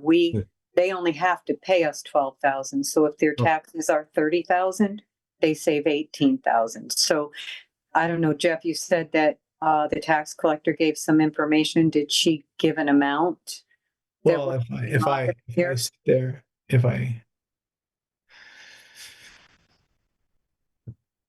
I think the it's 50% abatement on an annual was what was voted on and carried. So Okay. yeah, but it's still a lot of money, and we need to just obtain all the information and get all the information so we can sit there and have the correct information. It's not due until September, but it's something that we need to be thinking about what we want to do. And if it's restricted just to softball, if it was, if little leaguers could use it and T-ballers could use it, I would be more open to keeping it going. And I don't know if they'd be open to doing something like that. Didn't the document say more than just girls, I thought? It originally was just girls. I don't know if I wasn't even aware that Ryan's group was using it for practice. So I think that the new one that was signed is something a little different than that. More encompassing, but not too much.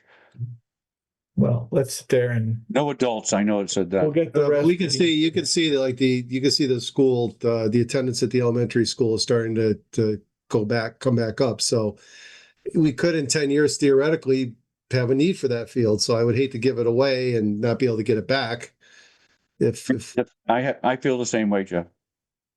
Okay. Well, let's sit there and get the details, and let's talk about it at our next meeting. This is one that's going to have to stay on here until we draft the contract and get with the directors of the Hop River Homes and get it done. Okay, so if we move on to 8K, that's discussion and possible action on the MOU with MUI to allow Roberta Doherty to train and perform transitional work in the Assessor's Office. We're going to move 8K to the end of our meeting.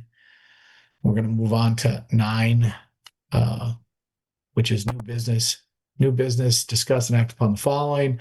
9A, discussion and possible action on schedule to review the 2026-2027 departmental budgets.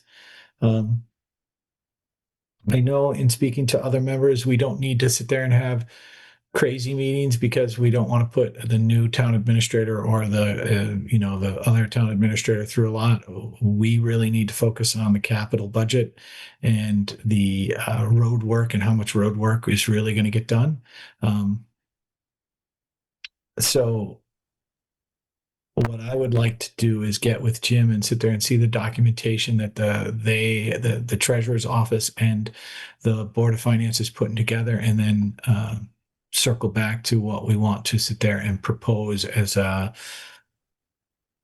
what we would like to see happen with the town and the amount of money that the town has available to spend. So I'd be open. I think we should probably put a draft together amongst us and then just maybe have a meeting with the Board of Finance together. okay. With basically spelling out what our capital and spend needs are for next year and what we'd like to see approved, what we'd like to see in the budget. Okay. That's what I'd like to propose. Do we have some time at the end of the month before our next meeting to sit there and review any of the information from the budget line items? Because we're under a fairly tight timeline. What's everyone's schedule? And Jeff, you have a February 11th joint meeting with Board of Finance scheduled. All right, so we need to be prepared before that meeting. So we have a February 11th meeting with the Board of Finance? I have Kate put up Zoom meetings, maybe BOF passed the schedule.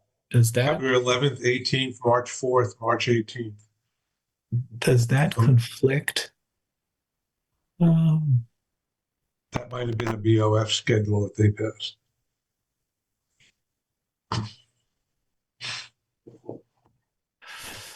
The BOE meeting. Yeah, that's what I'm thinking. It'll conflict with the BOE meeting. We have a joint meeting on the 18th, it says on the calendar. Yeah, that's Board it. of Finance, Board of Selectmen. Actually, he has got them twice. We got the 11th, the 18th, The 4th of March. 11th and the 18th. So can we find out which one is the right? I think probably what happened, Jim, is they moved it to the 18th because it was conflicting with the Board of Education meeting. Yeah. So let's find out which one of those is there. And then it still means we should get together either in the beginning of February, once we have documentation, and we should have a meeting that's just strictly dealing with budget issues and capital that we want to sit there and see moved forward, because that's really where we can be the most helpful, is what is the vision for the community and what do we want to see get done with the capital budget that we have available to us. So You saying do a budget workshop for one day and just, having one meeting to just kind of go over everything? yeah, but does anybody have a problem with February 4th, or do they want to do it sooner? That's fine, as long as we have it before the 18th, correct? Yeah. So Do you think that maybe we should meet the end of this month, just in case we need a second meeting, then we have the 4th available? sure. How's the 29th? The Thursday. That's fine. Let me check my other schedule. Second. And then that'll give time for Jim and what we need to get done in the finance department to be able to.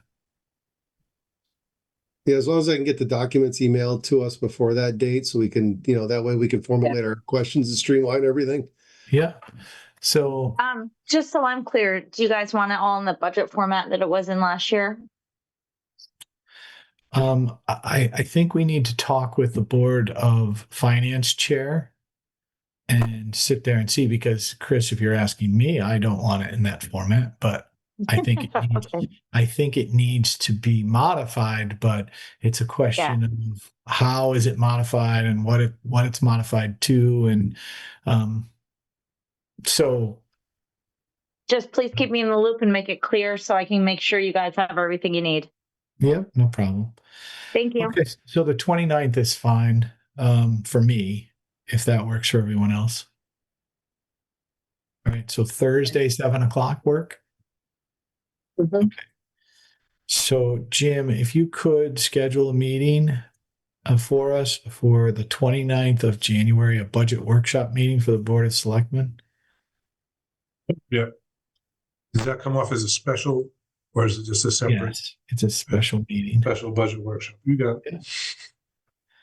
Okay.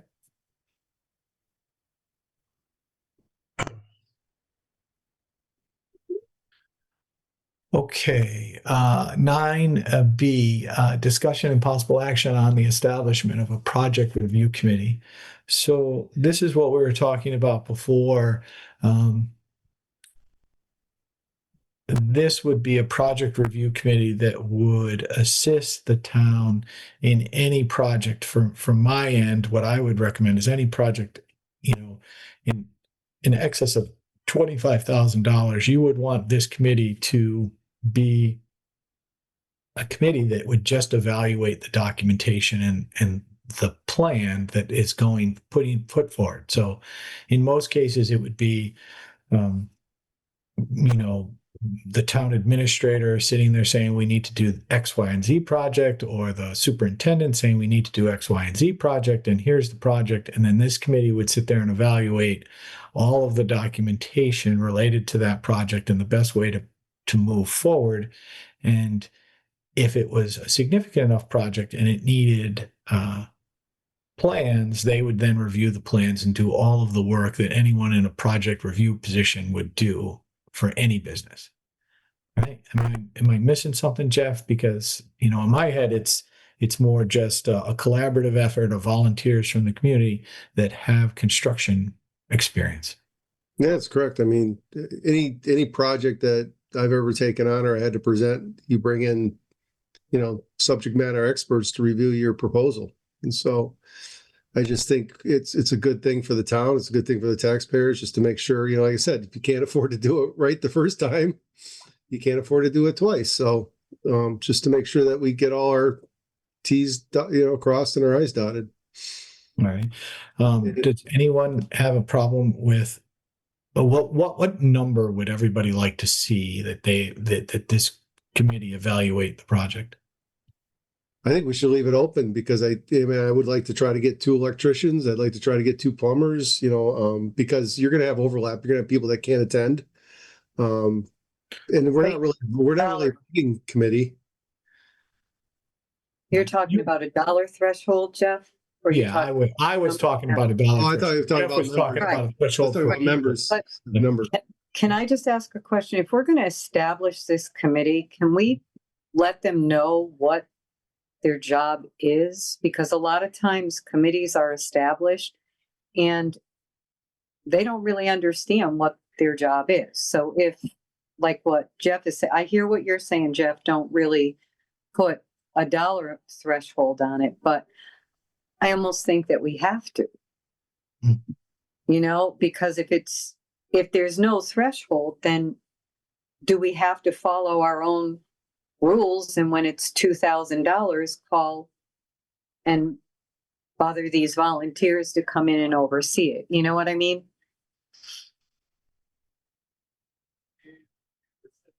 $25,000 is a project to me within the town. That's a good project number.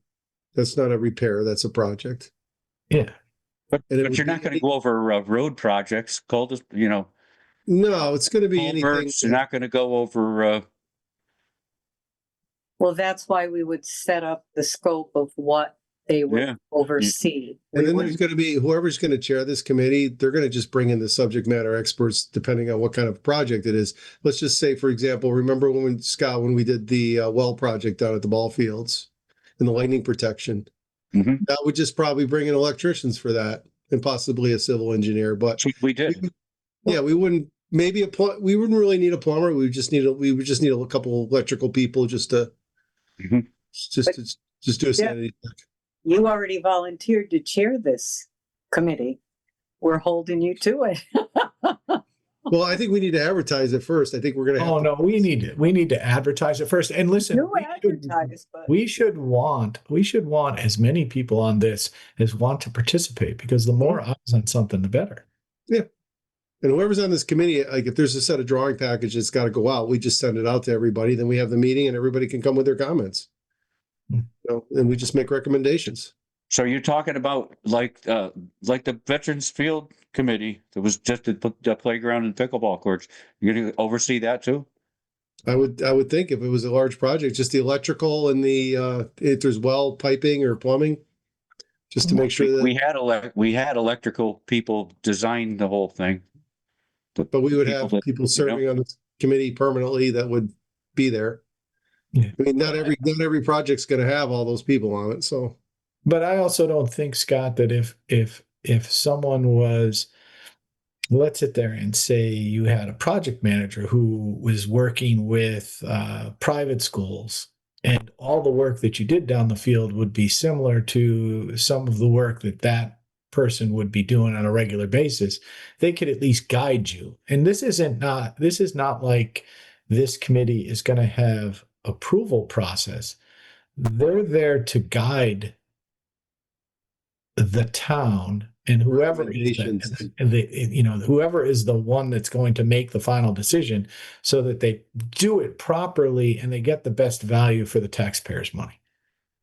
That's the basic setup of the committee, is to evaluate the project, let us know what we can do better and what we should do better, and use your experience and give us your guidance to say, hey, listen, this is what you should be thinking about doing.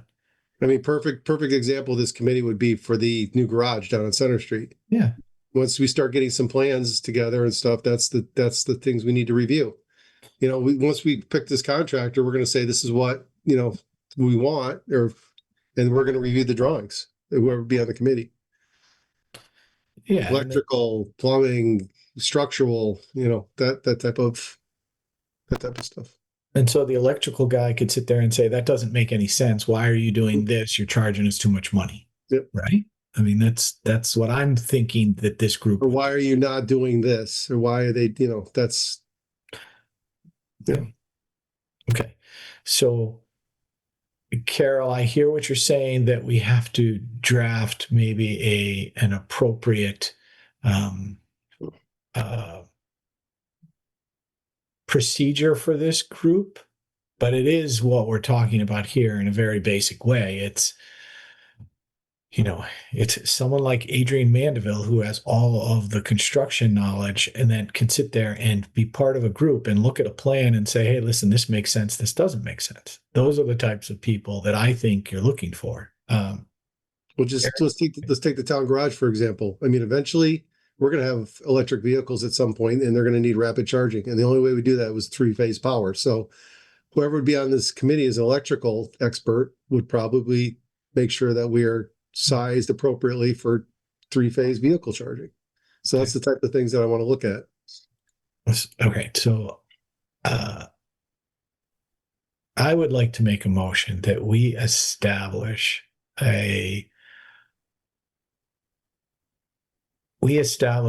project review committee that will be made up of professionals in construction trades and construction and engineering services that can assist and advise on all town projects in excess of $25,000. Seconded. Right. And so further discussion. So Carol, we will sit there and go through and try to determine and write a better outline of expectations for this group. But in my mind, Carol, this is all digital. This is as much digital as it needs to be, other than if you got to do a site walk or do something along that lines. You're trying to keep these volunteers engaged, give us their expertise without overwhelming them and forcing them to come to certain things. So this is going to be like, here's the project design, or here's what the initial statement of work is on this project. Can you evaluate it and let us know what should be considered? Right? Scope of work. Yeah. Yeah, and it's just going to be recommendations only. It's not going to be, they're not going to have any power on a project or anything. It's just going to be building recommendations. Yeah. And for the reason of that is we do have some contractors in town that may bid on some projects. So we don't want to have any involvement with spec writing or any of that. So they're just going to be purely advisory. And this should be where we advertise for this committee. And we also individually look for people that we know would be qualified to submit their names for consideration for this committee. And it really is not even consideration. Pretty much it's if you apply and you have a skill, we're going to sit there and take advantage of it. Right? So can we get this in the River East for this Friday I don't think we can do it we might be able to do it for this Friday. I don't know. Is the deadline Tuesday, Carol? Tuesday? Tomorrow. Okay. I'll sit there and work at drafting something with Jim on that, or if you guys want to draft something, that would be great. If we vote on it, if we approve it. Yeah. So, please be thinking if this gets approved about who you might want to consider on this committee. So I know that Eric Sanderson has participated with the Board of Education. I'd like to see him on this committee. I have some other people that I will sit there and recommend, but we'll sit there and get a list of them for our next meeting and get this approved. Or maybe we include this in our special meeting for the 28th and we get it done there. So, all right. I think we advertise, then we can roll up all the names and we can appoint everybody at the next meeting. Okay. That's what I'd like to see happen. All right. So I'd like to sit there and take a vote on the establishment of this committee. Anne? Yes, fine. Carol Lee? Aye. Jeff Murray? Aye. Scott Persone? And Jeff McGuire, aye. So 5-0. So that's good. Let's sit there and move that along. Jim put it on the meeting for the 29th, right? The special meeting, budget meeting. Yeah, that's today is the 12th. Yes, we can sit there and say that they have 2 Fridays to be able to get us there. So the 16th and the 23rd, and we'll say we need the applications before the 27th. We can put this out on the town's Facebook page and even on the website. That would be great. Let's do that. At 9D, discuss the status of plan of conservation and development. The conservation plan of conservation and development was in our packet, starting on page 59 and going all the way to page 176. Next rainy day. It was interesting. I went through some of it. I did not go through all of it in detail. We should all attempt to try to be at the Board of Planning and Zoning meeting that they requested of us. And so since Scott and Ann are already on that, that leaves us other 3 to read this and attend that meeting if we can. And I also recommend anybody from the community to go read that. It's a very interesting information as far as a lot of demographic information in there that's interesting. And a lot of information that, will determine different, directions for grants and things like that, I think we forgot 9C, right? Oh, I'm sorry. I did. We'll go back to that. So to just 9D is to discuss status of plan of conservation and development. We don't have to discuss anything here. It's here, and we're going to review it and try to attend the Planning and Zoning Committee meeting that was requested. 9C, discussion and possible action on establish of a town job description review committee. So we've been reviewing the job description of the senior center director and the assistant director. I do think it would be helpful if we established a committee to evaluate and organize all the job descriptions within the town, including the town administrator, public works. I think we should sit there and engage all of the heads of the departments to sit there and have consistent job descriptions across all of the town departments and employees. And what I would recommend and what I would like to do is once I would like to put this in place and ask for community involvement, but I do think we would want to hold off on doing it until with the exception of the job description for the town administrator. We should probably get that finalized as soon as possible. But I think it would be really good to have the new town administrator involved in this, because then they could sit there and walk through with all the department heads and understand what they do and what their their functional tasks are, and then how to build a job description to go through this. And I would also sit there and say that 2 members of this board should be on it. And then we should open it up to 3 members of the community. And unless there's other opinions as to how to do it. Anybody have any information or want to talk about it? Or I think we should also talk with the labor attorney, because there's a lot of conflicting job descriptions, contracts that conflict with our personnel policy. Then we have some positions that are identified within our charter. And I just think we need to consult with the labor attorney too, and not just go out and have people doing this without consulting. that's fine. I have no problem with that. I don't think that engaging the labor attorney, and we should probably have that discussion among our board. Like there has been discussion over minimizing the use of contracts for given positions. And I have no problem having that discussion if we then lead this committee. Let's sit there and say this committee is maybe not just a job description committee, maybe it's an HR committee. And we try to find some HR professionals out within the community that might be able to help us, because one thing you're trying to do is determine, do we have contracts for anyone other than the town administrator and the director of public works? Are they needed? But then, Carol, we also need to review the town personnel policies and update the town personnel policies. Right. So how we go about that as a board, in a fair and even-handed way, is really what I'm after. So I don't want it to seem as if one member of this board is sitting there trying to jam through the job description. So I don't want to be that person to sit there and say, this is the job description and this is the only way it needs to be. And I don't want to be the only person that sits there and says we need contracts for 5 people when we really only need them for 2 people or 1 person. So how do we want to sit there and do this type of committee?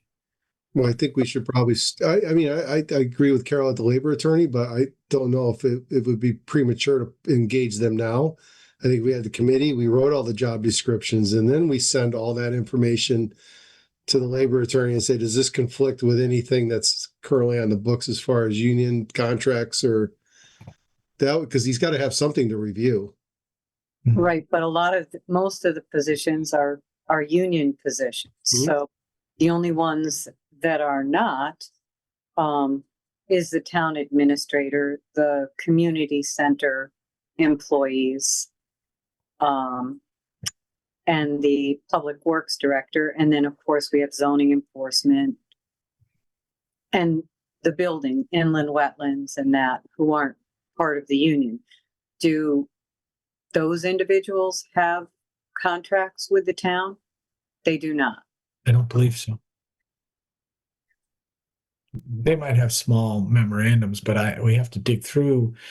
We need to work with Jim to continue to improve what the next administrator gets, what they have available to them in the initial stages, because it would be helpful. I do think we need to go through the personnel policies, Carol. I think we need to go through all of the job descriptions, because why in my head, it would be good to go through all the job descriptions, even the library director, because then if we have it all set up in one place and it's all there, all the job descriptions are consistent. And then we can sit there and any board, any future board can sit there and review the job descriptions and know what's there. Do we need to make a change? You make a change. Right. I think the individual employment contracts didn't come in until about 5 or 6 years ago. No, So, they prior didn't to that, they didn't come in place until we put in a town administrator. Correct. Well, no, it was after. No, after the town administrator. So, Right. I mean, back when we were first selectman form of government, there were no contracts. There was no contract for the first selectman. There was no contract for public works. They were just part of the personnel policy. But we also didn't have a public works director. We had a public works foreman. Correct. Right.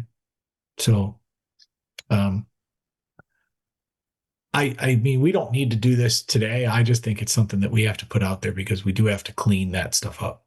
I think as a board, if we want to sit there and get to a point where we focus and we rely on our personnel policies the way that there's been discussions of relying on the personnel policies, then we need to clean up the personnel policies. And then we need to sit there and have solid job descriptions for all of the employees. So anyway, we can leave this one on for the next month too, because hopefully we'll be closer to a town administrator moving forward, unless you guys want to vote on this right now. Okay. All right. So we did D, we're on 9E, discussion and possible action on the appointment of Lisa Jablonski as treasurer. Is that right? One second.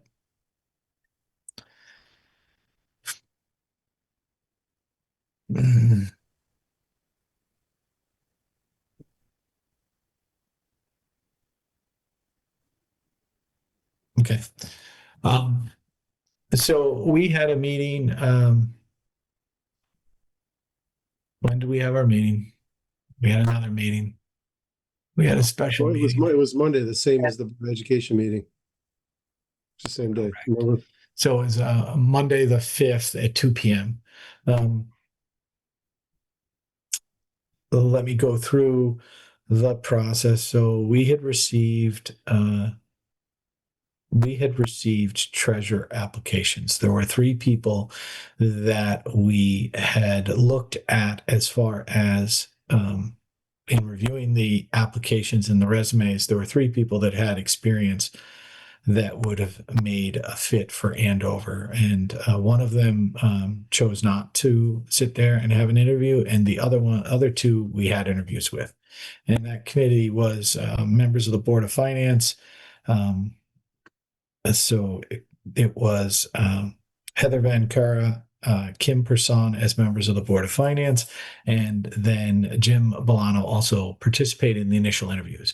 And then from there was a group decision made on one of the candidates, Lisa, and then we had a second interview where the members of the Board of Selectmen were able to sit there and interview Lisa. So I don't know if anybody has any comments related to that, or if we can vote on appointing Lisa, or anyone have any problems? Jeff, did you ever get any feedback over some of the things that were discussed in executive session? Are you satisfied with those?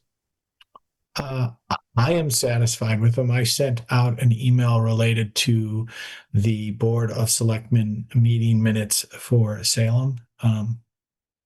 Personally, Jeff, I sit there and look at it as there was an issue in Salem. She was the director of finance and HR, so she had a specific level of involvement, and I think that all of what I was spoken to about that issue really has no bearing on it, because I look at the issue as she was a victim. Yep, I agree as well. All right. I think Lisa is a very professional person. I think her background will work within Andover, and I think her demeanor will fit well within the town hall. That's my personal opinion.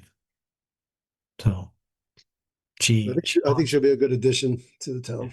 She wants part-time work. Yep, good fit.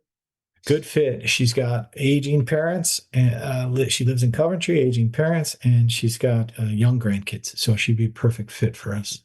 Who's close by? lives close by, and hopefully,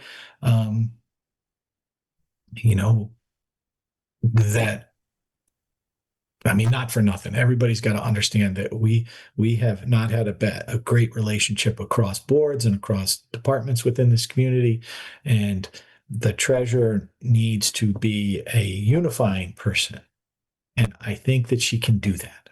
So my hope is that she sits there and helps improve relationships across the Board of Finance and the Board of Education and the Board of Selectmen, and everybody works together. And I'm hopeful that Lisa can help get there. So I mean, I'd like to make a motion that we hire Lisa Jablonski as the treasurer of the town of Andover. Second that, Jeff. Second that. Okay. All right. Further discussion? Can she start right away or? Yes. Okay. Okay. If there's no further discussion, I'll call the vote. Anne Cremay? Aye. Carol Lee? Jeff Murray? Aye. Scott Person? Jeff McGuire. So that's 5-0. So we'll inform Lisa tomorrow that we can get moving on that one. All right. Let's see. Next, item 9F, discussion and possible action on the appointment of Miranda McDonald as the assistant to the assessor. Jim, I'm going to let you handle this one because I was not engaged in this. So we interviewed a number of candidates. It was 6 in total from a larger group. It was myself, it was the assessor, John Chaponis, and Roberta Doherty conducted the interviews. So there's something you need to know off the bat. This assistant to the assessor, none of the candidates had direct experience in the field. And I would say of the 6, maybe there were 3 of them that impressed us very much. And so it wasn't an easy decision. At the end of the day, Miranda has some experience with title work. And that was kind of the closest we could come to at least being familiar with titles and home ownership and deeds, and maybe might be the quickest learner when it came to the assessor's office. And so we unanimously settled on her. But there will be a learning curve here. We just thought her background with title work made her the best of the candidates. And so the committee recommends her hiring. Can she start? She can start immediately. She's another local. Almost, I mean, She's an Andover resident, correct? yeah, Andover, yes. Okay, I thought so. Does anybody on the board know Miranda? Know what, Carol? She's very professional. She's done title searches in the clerk's office, so I think she'd be very good in that office. Okay. Make the motion. I like Jeff to make them because he No, doesn't. I was telling Jeff to make the motion. Okay, all right. I wasn't telling him. I'll make the motion that we appoint Miranda McDonald as the assistant to the assessor. Second. And Cremay seconded. Further discussion? All right, I'll call the vote. Anne Cremay, Aye. Carol Lee, Aye. Jeff Murray, Aye. Scott Person, Jeff McGuire. So that's 5-0. Thank you. Okay. Item 10, approval of the minute meetings for 12/8/2025. Does anybody have any issues related to the minute meetings? I'll make a motion that we approve the December 8th, 2025 regular minute meetings. Second. All right, so Carol Lee seconded. I'll call the vote. Anne Cremay, Carol Lee, Aye. Jeff Murray, Aye. Scott Person, And Jeff McGuire, aye. Everyone voted unanimously, so the 5-0. Item 11 on our agenda is the treasurer's report. Information for that starts on page 185. Any questions related to the information that was there? Any of the checks? Check registers are starting on 205, going to 210.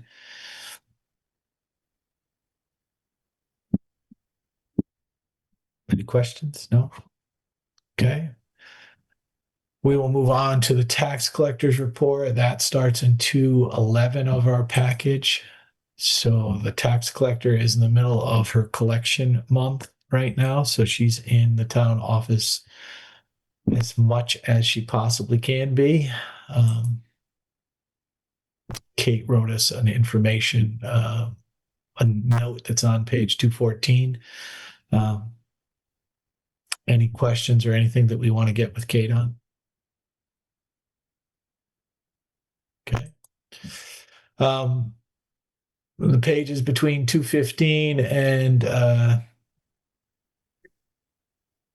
228 are all delinquent, the highest delinquent taxpayers within the town. Same one. Yeah. Page 229 is a total of tax refunds for $1,461.38. So I'll make a motion that we authorize the refunding of $1,461.38 to various tax paying residents or taxpayers of the town of Andover. Second. Seconded by Carol Lee. All right, further discussion? We'll sit there and call a vote. Ann Cremay? Ann voted yes. Carol Aye. Lee? Carol Aye. Lee? Yep. Jeff Murray? Aye. Scott Person? Aye.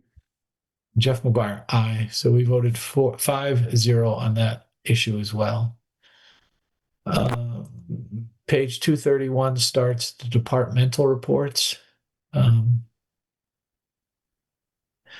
the one report that is interesting to me and something that we really do need to focus on is the building department. I know December is always a small month, a slow month for building permits, but it just seems like it's really low. And I know that I've had discussions with Scott related to this, and it's something that we need to focus on and figure out a way to improve how cost estimates are generated down in that office.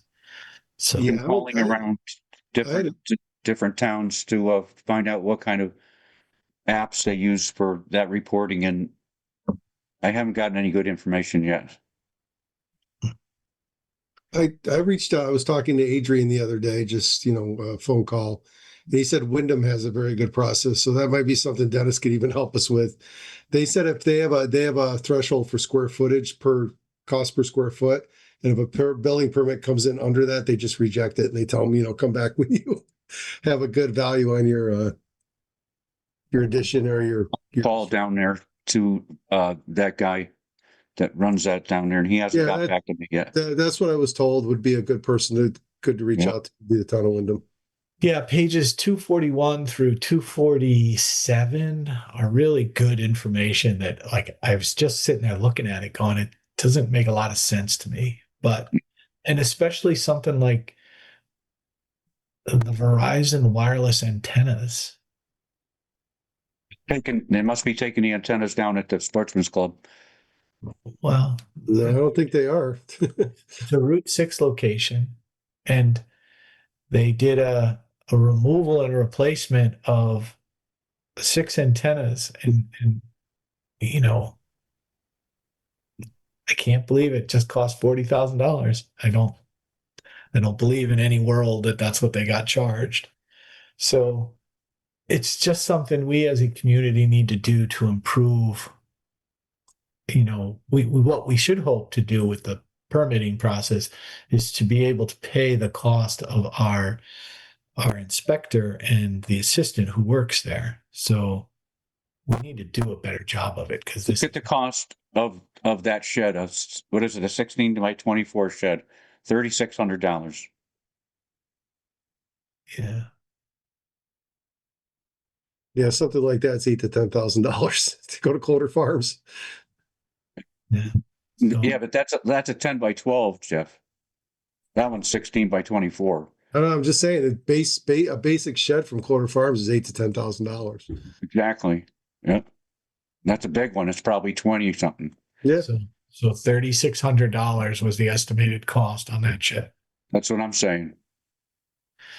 I look at the pool too, $54,000 and $839 on the fee for the pool. Anyway, we could go on and on about this one, but this is something we really do need to look at for the benefit of the community and how We're permits going are to do something about this. Yeah. I mean, the cell tower, I mean, $40,000 in labor, that looks like it's mostly a labor. That looks like they're swapping out antennas. So that number's probably good. Okay. There's a couple other ones that are accurate. Okay. And while we're talking about building department, is there any, I went by a property on Long Hill today and there was no dumpster on the site and they were just stacking drywall scraps right out in the front yard, a huge pile of them. And I was always told that a dumpster's required on site. We do have an ordinance that requires. Yeah, I mean, they're not following the ordinance. I mean, there's a huge pile of just building debris just right out in the front yard. This is on Long Hill? Yes. There's no dumpster there at all on the property. Well, then what we should do Top is of the hill, the old stone house. Yep. Yeah. Huh. Yeah, look at the big pile of drywall. I mean, they're doing sheetrocking today, but there should be a dumpster on site for that. Yeah, they should be. So, all right. Page, unless other people have other issues related to the building department. Okay, page 249 through 252 is the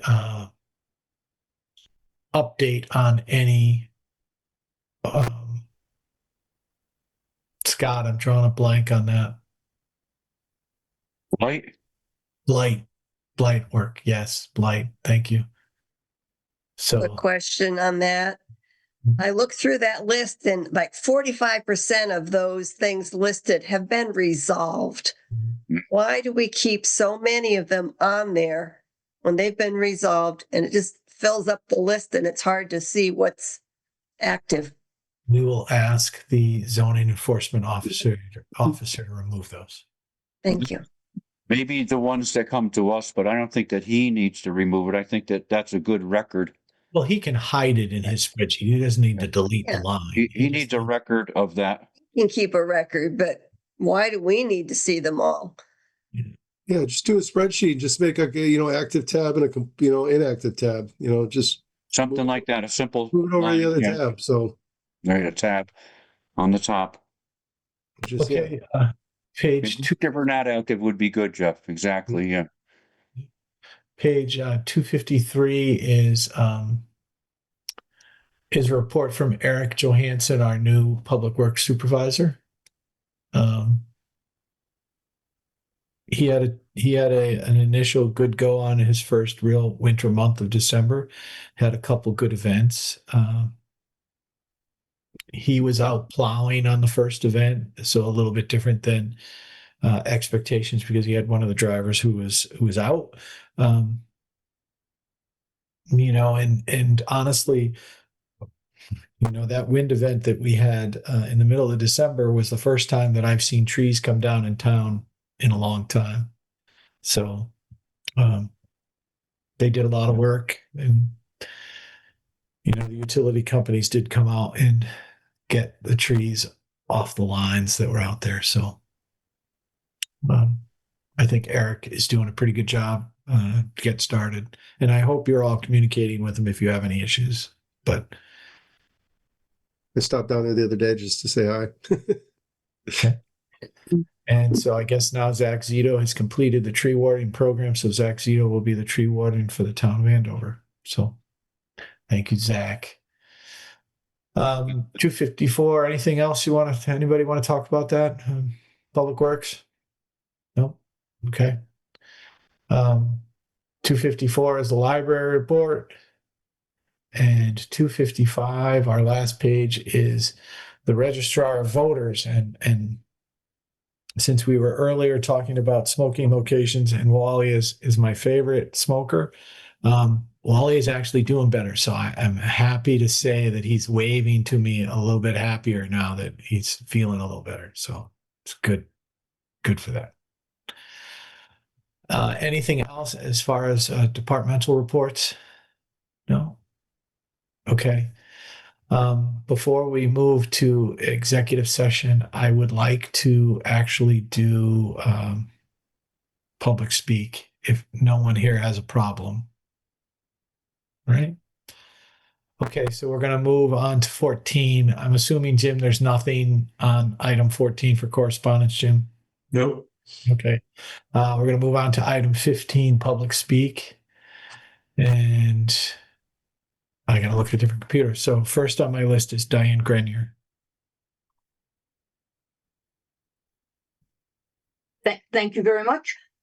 Good job, guys. Lots of things actually done tonight. I know you had a big list. I really like the idea of the project review committee. I think that's a good one. And welcome to the new assistant to the assessor and the new treasurer. We needed those things, and it's a good thing. And thank you all for all you do for us. Thank you and good night. Right. Liz Loketch. Hi, not too much. Just wanted to thank you all for all your hard work, and I am looking forward to the Board of Ed meeting and hope that it is well received. I think you guys are coming about it from with the right heart, and I'm going to be rooting for you. Okay. Chris Harkaley. I won't call you Galaxy 525. Nope, thank you. No, it was just looking forward to meeting the new treasurer. Okay. Stephen King. It was a pleasure listening in. Thank you. Bill Penn.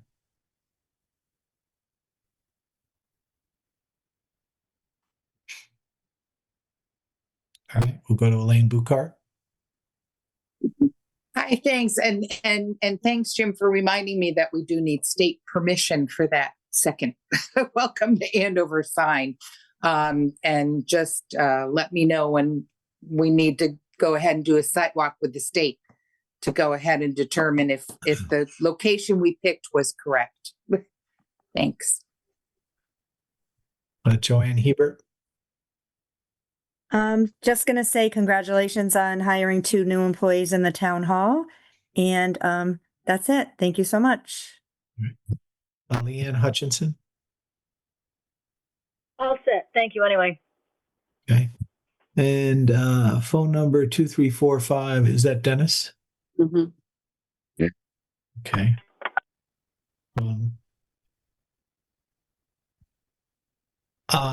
Everyone, thank you. Did I miss anyone? Oh, I'm sorry. Tess Grouse. I'm all set. Thank you. Okay. Did I miss anyone?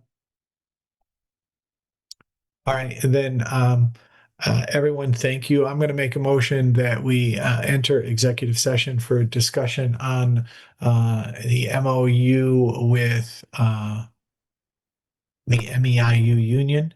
And I would like to invite in Jim Bolano and Dennis O'Brien, if anybody.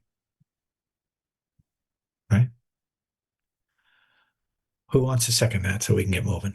Second, Jeff.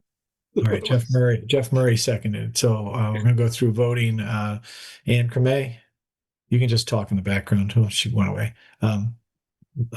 Carol Lee, Jeff Murray, Aye. Scott Person, Jeff McGuire, aye. And we'll sit there and go 4-0-1. We'll say that Ann abstained. So we're going to move on to item 8K, discussion and possible action on the MOU with MEIU to allow Roberta Doherty to train and perform transitional work in the assessor's office. Do we have any discussion issues that we want to have on this topic? Okay, since there are none, I'm going to move on to item 16, adjournment. I make a motion that we adjourn. We have a new person out there though. Owner, is that Wally? Or is that- No, it's me.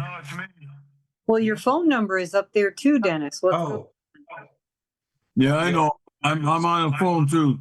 All right. All so Dennis, you were in the waiting room, but I, you're looking at your phone number. right. But you I were muted, in the waiting muted him. I muted him so he wouldn't get any background noise. Oh. Okay. All right. So I made a motion to adjourn. Who seconded? I'll second. Carol Lee seconded. All those in favor? Okay. Aye. Aye. So that is a 5-0 vote. And anyway, we will see everybody.